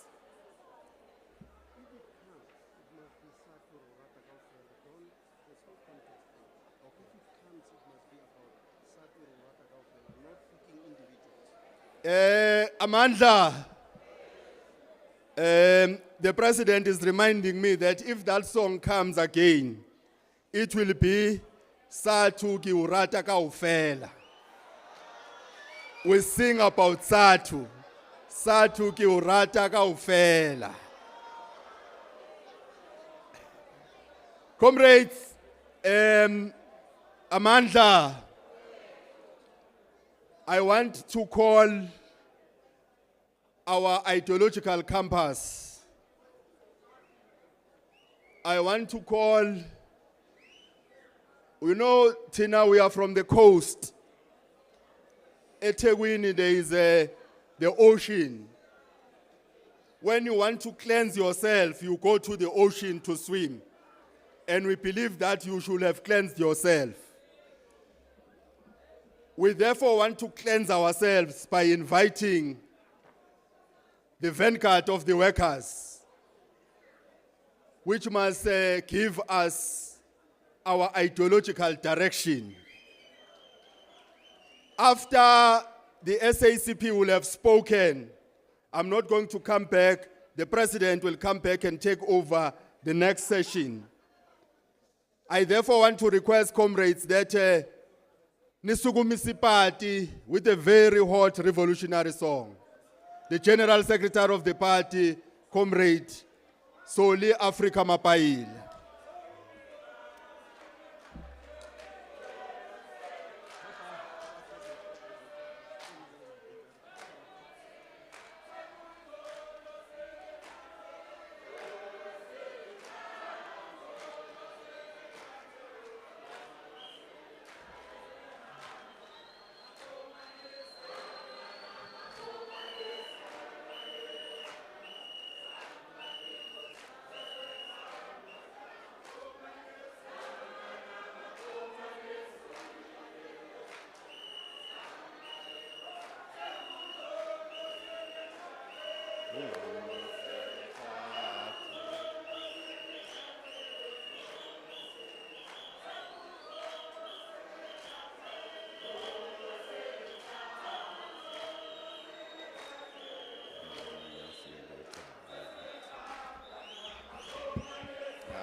Amandla!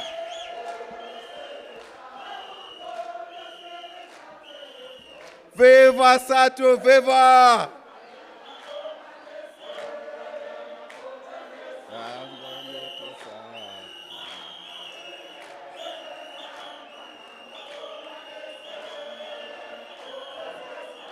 Amandla!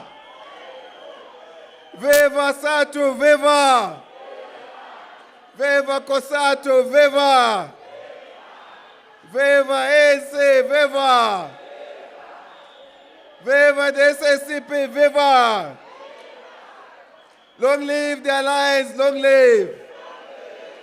Forward to socialism, forward! Thank you very much, Comrade Program Director.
Amandla!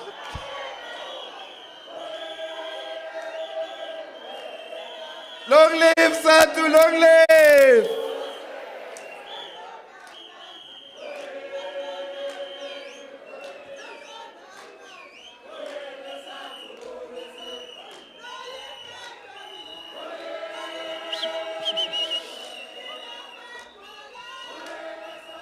Thank you, comrades. Thank you, thank you, thank you very much. Thank you, comrades. Thank you. Nobal, we are in your hands. Amandla! Long live SADTU, long live! Thank you, Comrade President. That's the real authority of SADTU. I had no authority. Comrade Deputy President, Comrade Mabuto Kele, thank you very much for giving us this time to share our thoughts with our mighty union, our teachers' union, SADTU. Let me extend greetings to our President, Comrade Mapila, and General Secretary, President Dr. Mugwena Maluleke, one of our own. The entire members of the NOBs and former leaders of SADTU present here, including all of you guests and delegates of SADTU, plus the student leadership of SADTU. Comrade Dube, I give you my hat. Great respect, keep it up. And you are collective. I'm very much inspired. Nomabangang Bulala, they can't kill the seeds of the revolution in this country. It's deep. Siyabonga SADTU for pulling this together. No pala. Sibonga kakhulu. Let me greet the leadership of the ANC, led by Comrade Paul Mashatile, the Deputy President, who addressed us here, and all the ANC delegates.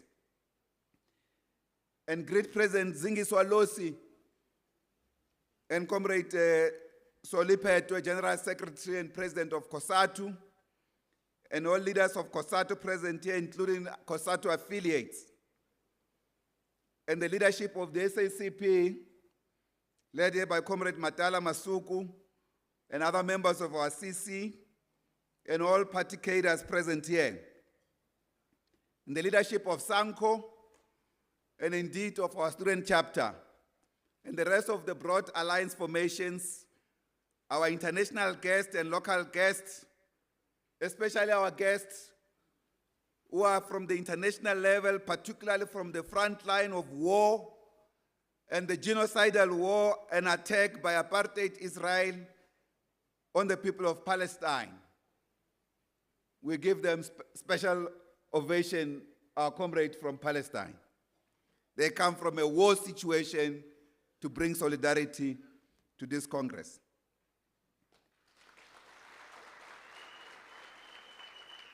We equally extend our solidarity to the people of Lebanon, the people of Beirut, the one that we named our section in Togoza after, in the 80s. They are being attacked relentlessly by this stooge state of Israel, but is acting on the instructions of the Americans. And indeed, let me recognize my dear old friend present here, Comrade President. I know he has no protocol here. Malombo Shkwambana.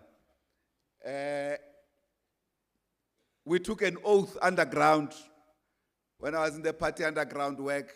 I worked with him. He was also my teacher. I recognize him. He has crossed the floor. He has committed class suicide. He's on the other side. But I recognize his efforts during the most difficult time. Comrade Malombo, you are recognized, and all other comrades that are present here. Comrade President, this Congress takes place under a very crucial theme. Just to emphasize it, that beyond the importance of foundational learning in our education system, as well as functional skills, we want to add conceptual skills. And above all, we want to make it essential that education in our country, as led by SADTU, must rupture the exploitative capitalist system. It must destroy capitalism from inside and destroy the neoliberal articulation of education, when education is meant to serve the rich, not society. And for the working class, we are very proud of you, comrade, that you include in your theme revolutionary professionals. This is extremely important. And equally, when we talk about inclusive and sustainable economic growth, it's not the same as the one propagated by bourgeois institutions that are dominating the world economy today. That is the imperialist forces.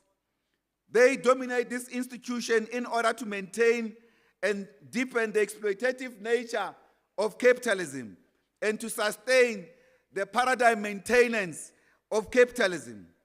It is in this context that we understand your inclusive and sustainable economic growth.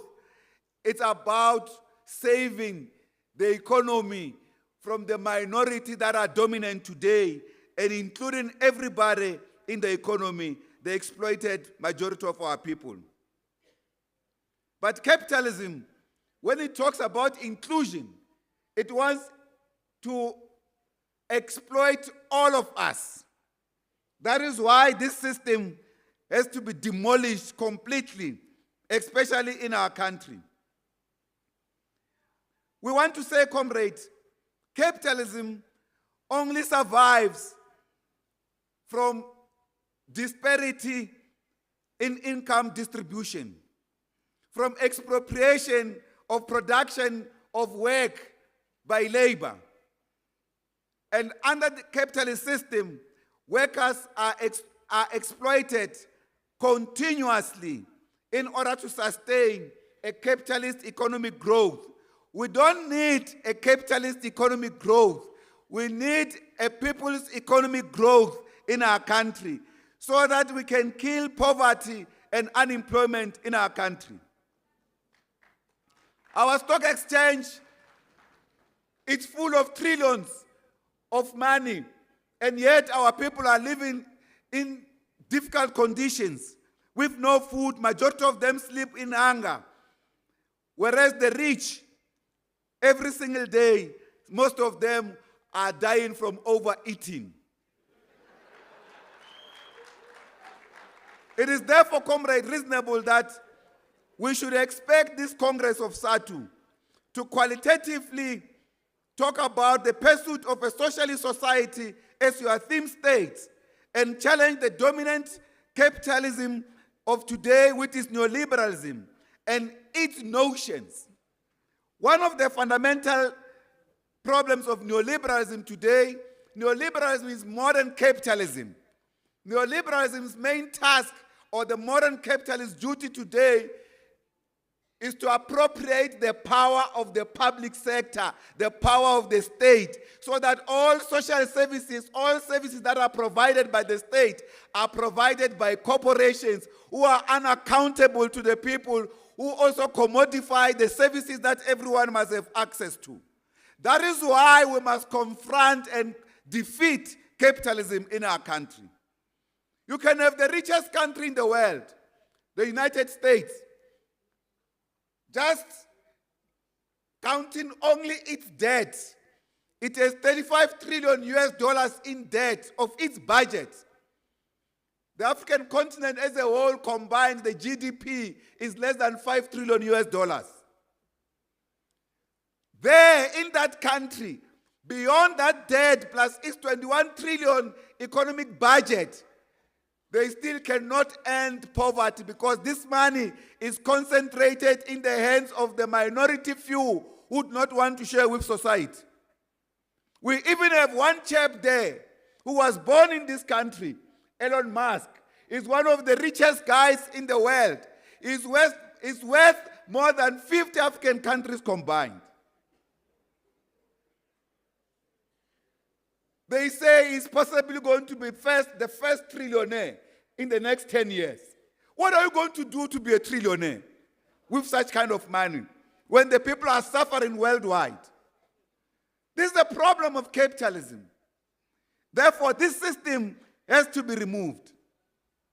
We have seen the high crisis levels of poverty in our society, as well as inequality. Comrade President, you gave a wonderful speech here today. I said to the General Secretary, they must make your speech available for reprint in our own publications. In your speech, Comrade President, you analyzed extensively the conditions that the liberation movement found itself today after the recent elections. I want to summarize what you said in one sentence. The problem is neoliberalism. You can't give people more capitalism in order to solve their problems. Capitalism lives on the misery of the majority. It doesn't resolve their problems. So if you look into our government system, after we jettisoned or we kicked out RDP in 1996, yes, 1996, and we introduced the gear policy, then started the decline of South African economy. Any other policy that we implemented thereafter has never improved the living conditions of the majority. It has almost been winding back the achievements of the liberation movement, the many social achievements that we have made that Comrade Zingiso was talking about. Whereas in education, in housing, in electrification and water provision and everything else. The crisis we have in ESCOM starts from that time when neoliberalism kicked in our country. We then also had Asgiza and several others. None of them have resolved our problems because all of them were predicated, were foundation on the system of capitalism. Capitalism thrives on inequality.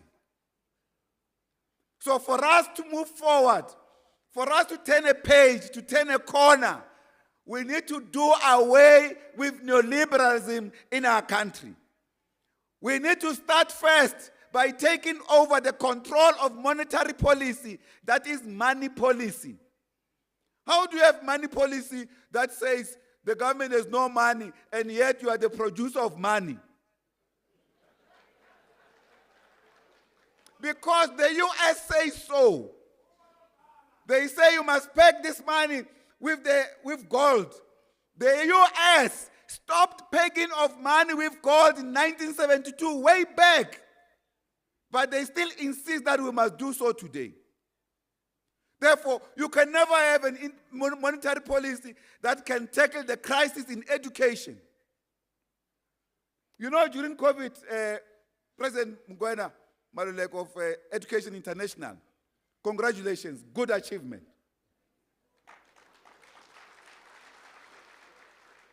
I wrote you a letter, a special letter. You can publicize that letter, Comrade Mugwena. We wrote it from the heart to appreciate this achievement you have made. And yet, one minister here, when we are having our own achieving so much at international level, being recognized by the entire world, instead of working together, they seek to sideline the union SADTU. SADTU will never be sidelined by any minister here in this country. There's no one who can achieve that. Even those workers in the Western Cape that are already been threatened, we're going to fight side by side with SADTU until all of those workers are returned to work. This for us is do or die. There's no one who will come here and play with the life of workers, more especially under these living conditions. To grind them in these wheels of capitalism, we will never accept that. This minister should be happy. I've got a good partner who has massive work and networks internationally to transform and improve education. But because of their capitalist ideology, the ideology of the bosses, the ideology of the supremacist, white racist, the DA, she isolates SADTU. She even undermines our president. If the president has the guts to say he appoints these ministers constitutionally, according to the powers given unto him, this one should not be minister anymore.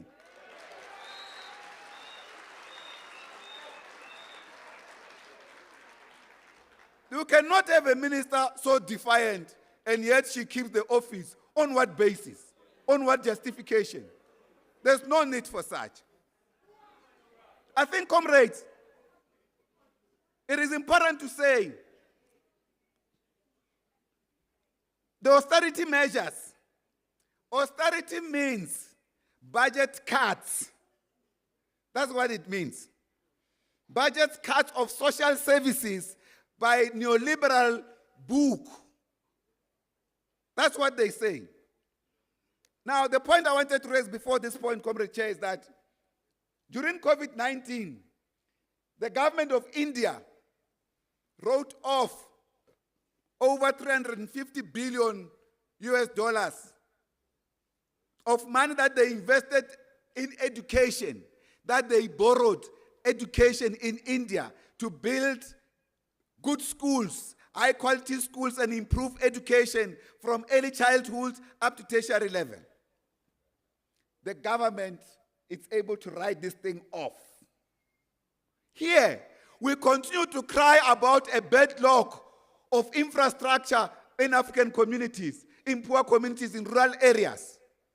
The Reserve Bank, that is the custodian of our monetary policy, doesn't care about what happens in those areas. They are waiting for instruction from the IMF and the World Bank.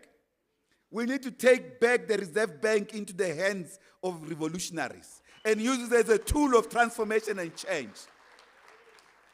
It's the same as the fiscal policy, which is the budget policy. We have a minister that doesn't care about the well-being of the working class. Atmara, when he concedes to some demands of the working class at Nyabazama, asifuna ukuzanywa. We want appropriate allocation of funds to the public sector and to strengthen the public sector. And workers must be properly paid in the public sector. And for that matter, when he makes these remarks, it's just after when government had come from reneging on an agreement with the public sector workers. During the most difficult time, during the period of COVID-19, you are just demonstrating here many of our comrades that we lost who were on the front line like you teachers. We sent all our children to you with their illnesses every single day, endangering your lives. You stood firm. But it's neoliberalism. It was not the ANC speaking.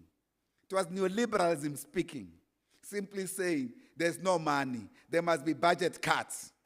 Some of the departments, I've seen some of these ministers that have been calling neoliberalism under government of national unity, which will be my last point to speak about, Comrade Chair, have been saying, no, we can't, this minister in Home Affairs.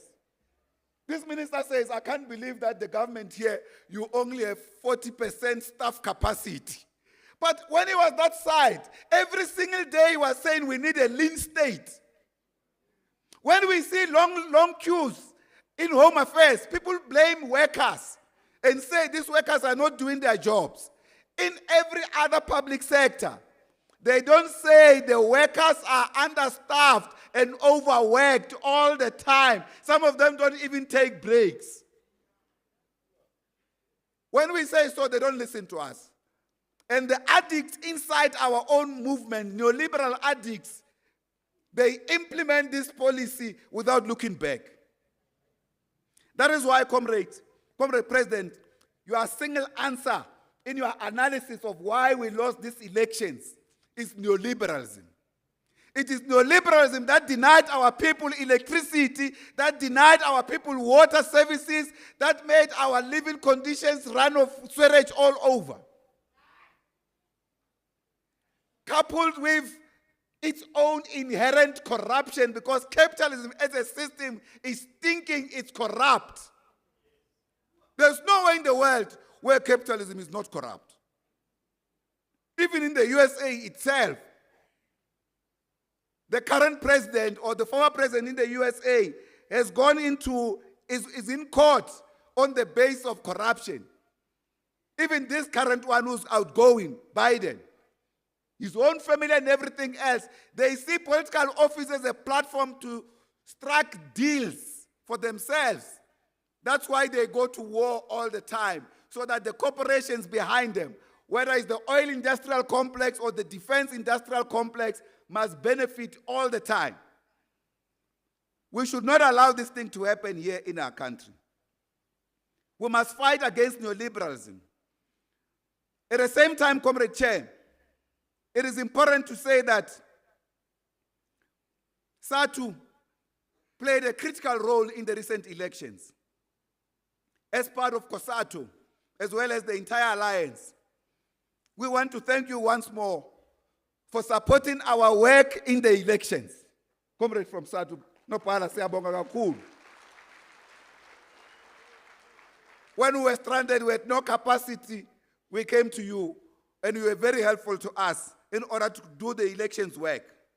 At the same time, comrades, we want to condemn and reject this notion that members of SADTU should be banned from participating to officiate in elections, like all other public servants and individuals that are organized to do so.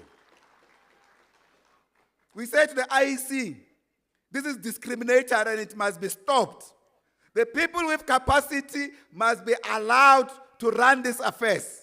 We have seen the chaos in African communities, for instance, with what they try to do. Bringing inexperienced people who did not even know the law, some of them. That we accepted the outcome, Comrade President, was largely because of our love for peace and to respect the outcome of democracy. And that whatever happens should not have taken away the broad mandate of the people.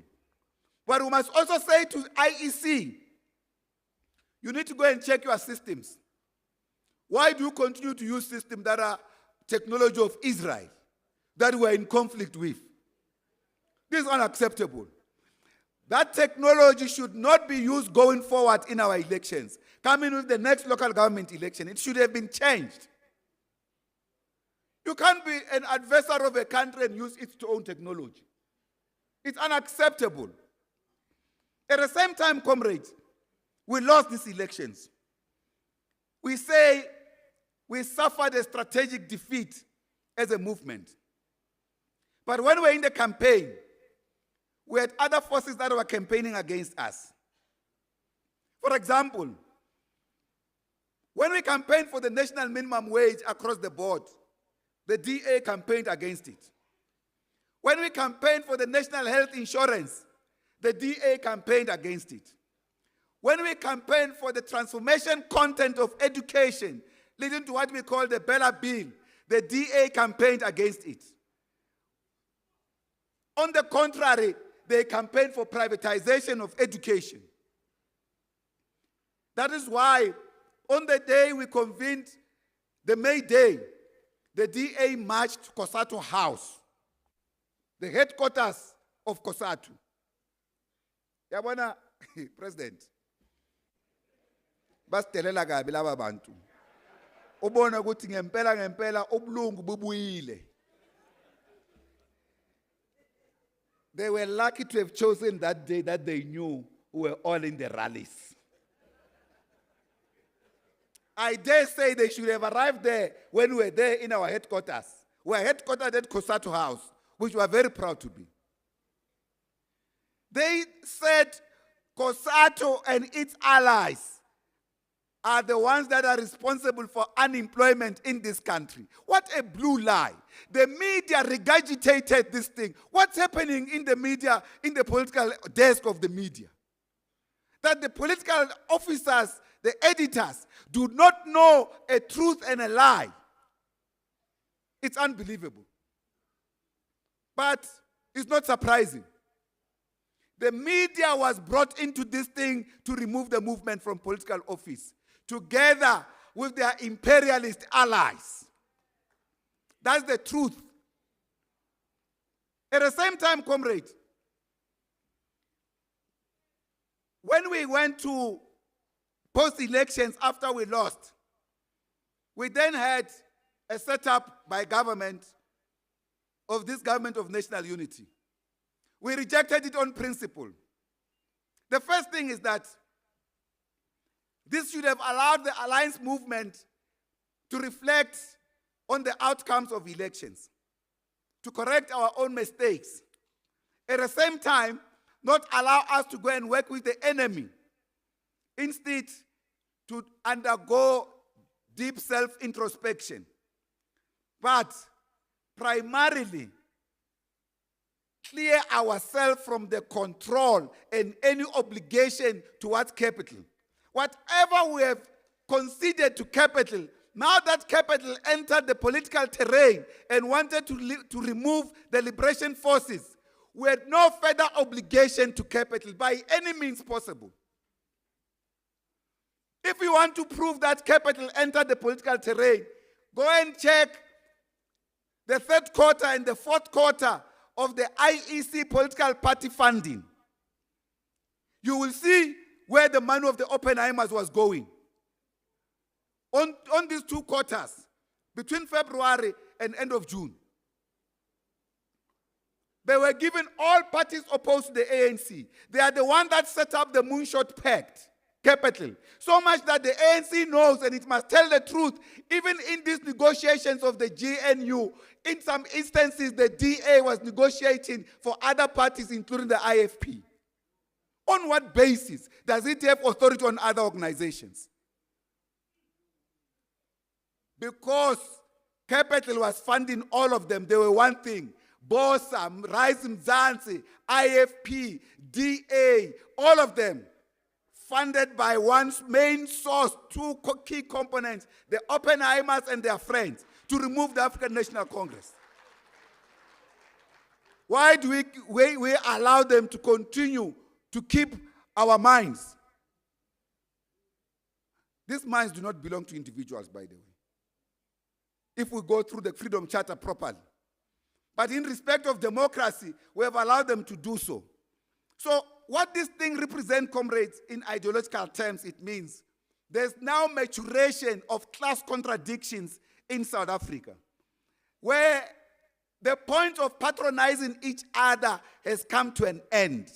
Capital now sees as the enemy to them.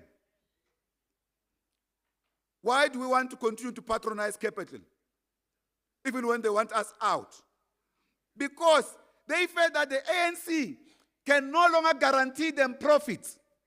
The ANC had to respond to the capitalist crisis of social reproduction, in which poverty is recurring, underdevelopment is recurring in our society. We have to have a manner in which we temper with capitalist profit to respond to the needs of the people. Now they reject that. They realize that we are more vulnerable. They launch an offensive against us, using the same conditions. They say, give us more neoliberalism, and yet they do not want to account to the people. The elected officials account to the people.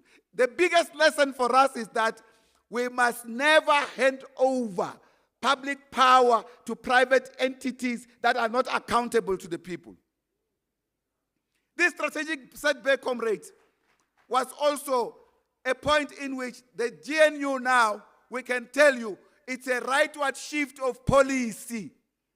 I hear the Deputy President being optimistic today that perhaps the ANC will never be defeated in this GNU. We want to take his word together with the president.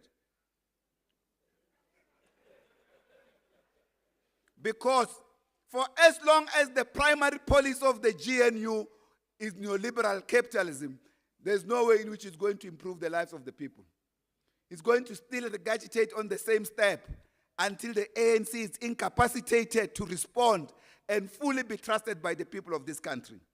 It is therefore categorically clear that the GNU will sustain the status quo, and the GNU, it's a political choice, it's an ideological choice of the neoliberal group inside our movement, and it was not a collective decision. COSATU and the SACP did not agree to this. No one should impose this thing on us. We never agreed to this.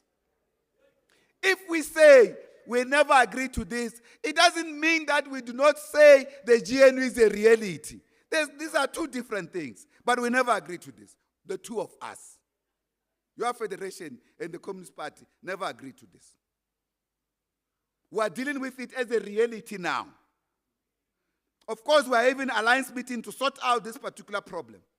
It is in this regard, Comrade Chairperson, that South Africa, if we don't resolve this problem of the GNU quite soon, we will now join the international crisis of wealth capitalism, in which when the wealth capitalist system is disintegrating, we are the ones that are coming to rebuild it when it is disintegrating. Even the capitalist powers that introduced neoliberalism in the early 70s, the USA and America, they have long forgotten this thing. They are building public entities. During COVID-19, all of them relied on government, and they began to see the importance of rebuilding the capacity of the state. Here, the neoliberal addicts, they even forced government to sign pacts to borrow money from the World Bank as a political choice, not because we needed that money. I told Comrade Enoch about this thing, but he didn't care. Because we needed to have gone on the books that South Africa has also borrowed money from the IMF. So it was a political choice still. So the crisis of international capitalism, that is also the crisis of bourgeois democracy, which is also in South Africa, that is capitalist democracy. It's a crisis that we must deepen, but not enter into it. This is a crisis of liberal democracy. I mean, the liberal democracy, it is the one that is attacking the people of Palestine, a genocide that is supported by weapons and everything else on a single day by the Americans. The war in Ukraine is a continuation of the same crisis of bourgeois democracy, liberal democracy today. So we have to debate this question of the failure of liberal democracy, because we thought that liberal democracy is the best option of democracy in the world. At the same time, comrades, there are forces that are rebuilding, and BRICS, where South Africa is participating, is part of that. They are building a new multipolar world system out of this unipolar, wherein one hegemonic force, the USA and its European powers, through NATO, are controlling the world. Now we're imagining a multipolar world system. That is why the war in Ukraine, it's an imperialist war against Russia. And Russia has to win this war by all means possible. The reversal is too much for the people of the South, as well as for now a full-blown attack on China if Russia is never victorious in this war. That's how critical the world is today. We are actually led by fools. The Joe Bidens of this world. And therefore, comrades, we want to say South Africa must not be a weak point in BRICS. It must strengthen, it must not be the weak chain, the weak link. It must strengthen the BRICS countries in the de-dollarization process, in the transformation process of independence of countries. When BRICS take this decision about de-dollarization, our minister here pours cold water on it. He says, no, don't worry.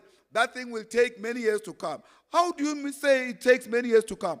India is already transacting with Russia on national-to-national basis. China is doing so with Russia, and Russia is doing so with China on national-to-national basis. What is the problem with this thing? Even other countries like Saudi Arabia, they are doing so with Russia on their own currencies. Why are we tying our currency to the dollar? Then we can stand up and say, we don't have money. That's another sense of weak leadership. But given the imperialist attack on the liberation movement, comrade, we have to say back home here, as we speak here today, yesterday morning, Comrade Mlungisi Makanya, the president of People's United Democratic Movement in Swaziland, the liberation movement in Swaziland, was forcefully poisoned. Forcefully poisoned. Actually, he was to be killed. He's in the hospital as we speak. Very critical. Because South Africa, Comrade President of SNAT, our sincere solidarity with you and the people of Swaziland, under that autocracy of King Mswati. South Africa is allowing Swaziland to do as it pleases. Swaziland sent mercenaries here to come and kill and abduct pro-democracy activists in South Africa and take them to Swaziland or kill them, as they did to Lan Maseko. We have called for an independent investigation in this. We want to call for a speedy investigation, the activation of a 72-hour notice to find the culprit that tried to kill Comrade Mlungisi. This must be done as urgent as possible. We understand Comrade Mlungisi was able, before he collapsed, name the culprit, Comrade Zing. The state must find that culprit. And because of since yesterday, we give them as the Communist Party until tomorrow 3 o'clock to know their progress on the arrest of this person who wanted to kill our comrade. This is unacceptable. We cannot harbor mercenaries from Swaziland and yet keep proper relations with the Swazi regime. This is unacceptable. It is therefore important that perhaps this Congress must send solidarity to our comrades in Swaziland, who certainly are struggling under very difficult conditions. Your own president of SADTU and now president of SNAT has been threatened and even expelled from work just for doing union work. This is not right at all. So any collaboration with such countries must be stopped, or we embark on solidarity action, solidarity strike as the unions. In this regard, comrades, we are looking forward to work with you on practical level on the campaigns to defend the implementation of the Bella Bill, the Bella Act, to implement it across the board, to fight alongside you against austerity, for better pay for teachers, for educators, for better working conditions across the board. And indeed, comrades, for building an ideological workplace of the development of ideas in the teaching profession against the system of capitalism. It is in this regard that this Congress must reject with the contempt that it deserves neoliberal capitalism and austerity measures and sharpen class contradictions. Because without sharpening class contradictions with capital, which is neoliberalism, we will never be able to bring back the National Democratic Revolution on track. With this government of national unity is the full derailment of the National Democratic Revolution. The National Democratic Revolution in content is anti-imperialist. Anti-imperialism means anti-capitalism. Now, these things don't go side by side. We want to wish this Congress great success and SADTU great success, as well as in making sure that you can advance the interests of the National Democratic Revolution, not against them. We had a meeting with COSATU in a joint school where we sharpened our discussions about this moment. One of the things that will be discussed between our two structures is what to do with today. In other words, what to do practically when forces of oppression, our own exploiters, those who have stolen our land and our wealth, are now literally confident to kick us out of office, albeit in the name of democracy? That's the critical question on the table. This question is related with what we do with the reconfiguration of the alliance, to the extent that it has been reneged upon by our ally, the African National Congress. We shared with the comrades there, I wish it will be possible to share this thing, Comrade President. A discussion document, not a discussion document, a final document on the reconfiguration of the alliance, adopted by the Alliance Political Council in November 2019. This document was supposed to be implemented across our structures. The then Secretary General of the ANC, Ace Magashule, then said, no, let's allow this regulation, this document to go to the NGC structures of the ANC, to the NGC so that it can go through the structures of the ANC. That's the last time the ANC ever spoke about reconfiguration of the alliance. That document is very clear. Now, last year they came with some document called the renewal of the alliance, the renewal of the movement, completely deviating from the framework that took us a long time. In that framework, we developed from our Congress resolution, we developed a discussion document. COSATU developed a discussion document. The ANC developed a discussion document. SANCO made representation to the alliance verbally after its NEC meeting. We then developed a response document to the ANC document.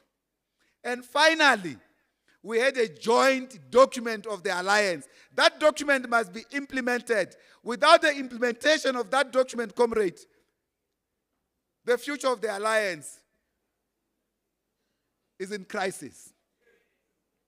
It's in crisis because the ANC can go away unilaterally and enter into deals with the class enemy of the alliance component, like they did in the GNU.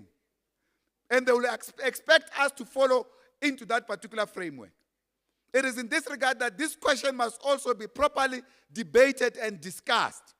And let me assure you, comrades, if it comes to a question where it needs the role of the party, we do not wish at any point in time to destroy the alliance or to weaken any of our movement components.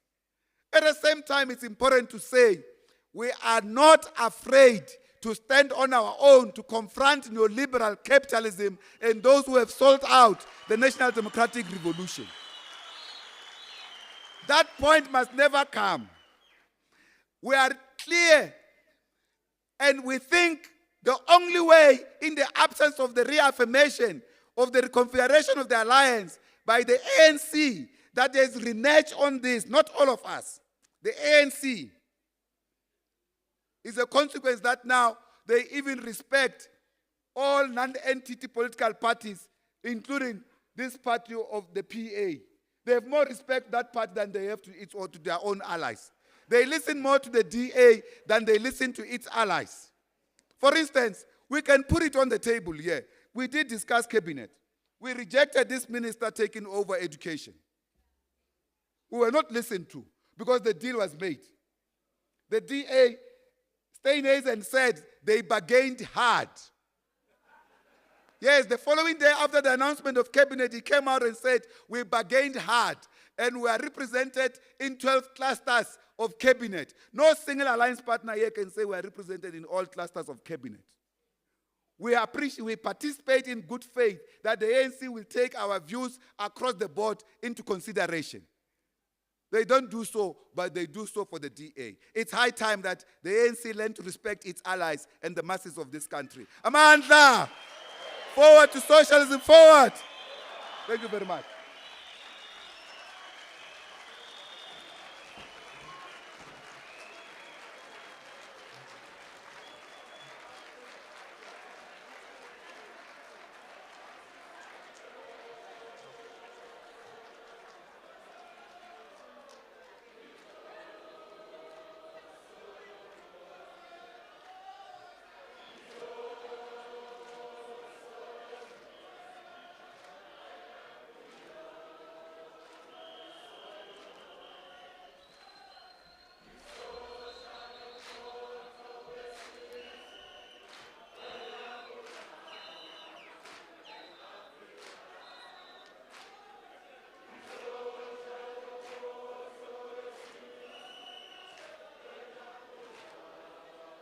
Thank you.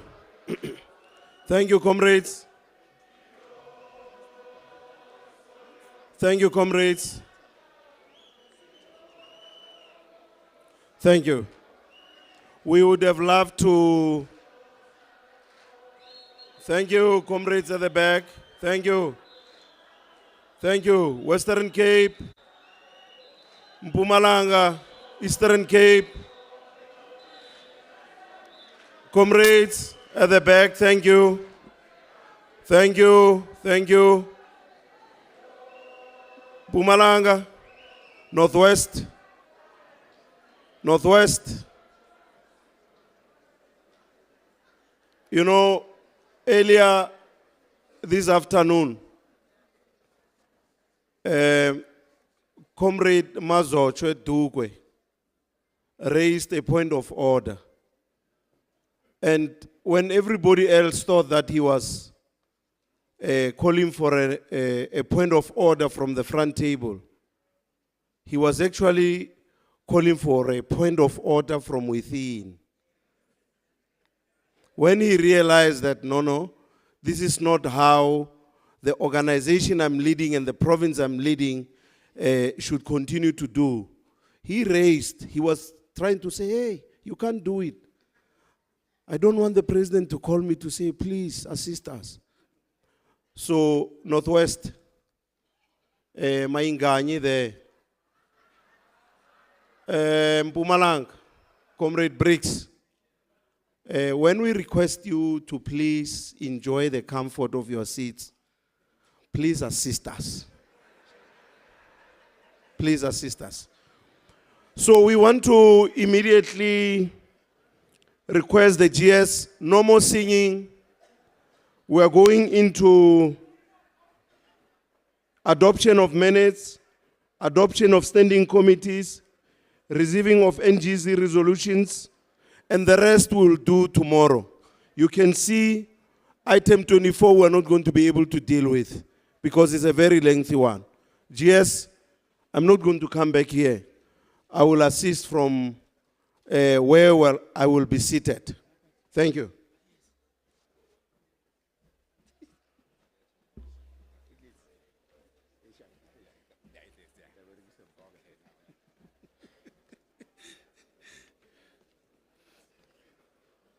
Matla, Comrade Gape. O President, how let last sing man, Banabas a mameli. Hey, Babita Gama Beach. Lemayangan by Militically Beach. Lentate, Opa, Wampumalang. So President, thank you very much. We're going to try our best to deal with Congress issues.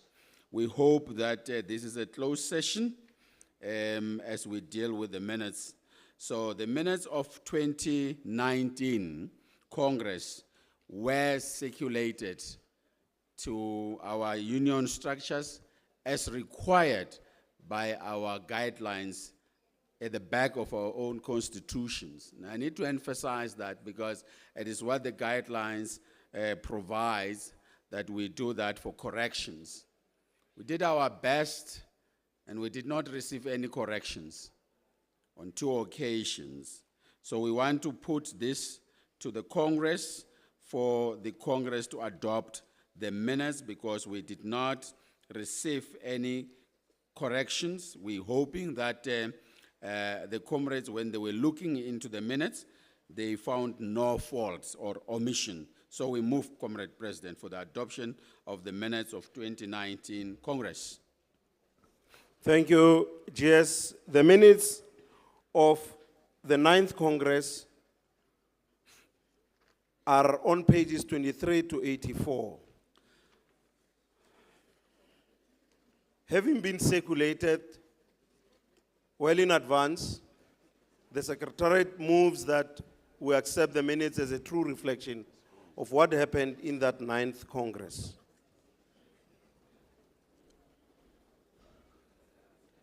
Thank you. Northwest.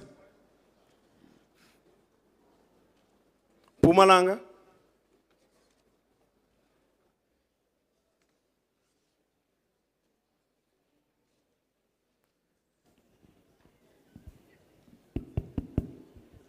Thank you, President. My name is Marope Motata, the Deputy Chairperson of SADTU in Northwest. As Northwest, who are seconding for the adoption of the minutes. Thank you. Thank you, Northwest. Mpumalanga.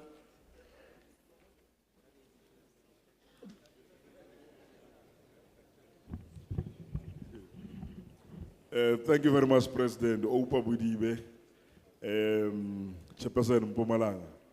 We are enveloped with a small correction on page 22. Page 22 says 10th National Congress minutes instead of 9th Congress minutes. Thank you, President. Thank you, Mpumalanga. With that little amendment, any dissenting view? None. GS, it's carried. Next. Next item, Comrade President, is we're presenting all the committees of the Congress that are assisting us to have a smooth running Congress to the Congress for adoption, and we find that on page 20 and page 21. So we move, Comrade President. Thank you, GS. Congress, the Secretariat moves that we adopt the standing committees as captured on pages 20 to 21. I'm in your hands, Congress. KZN.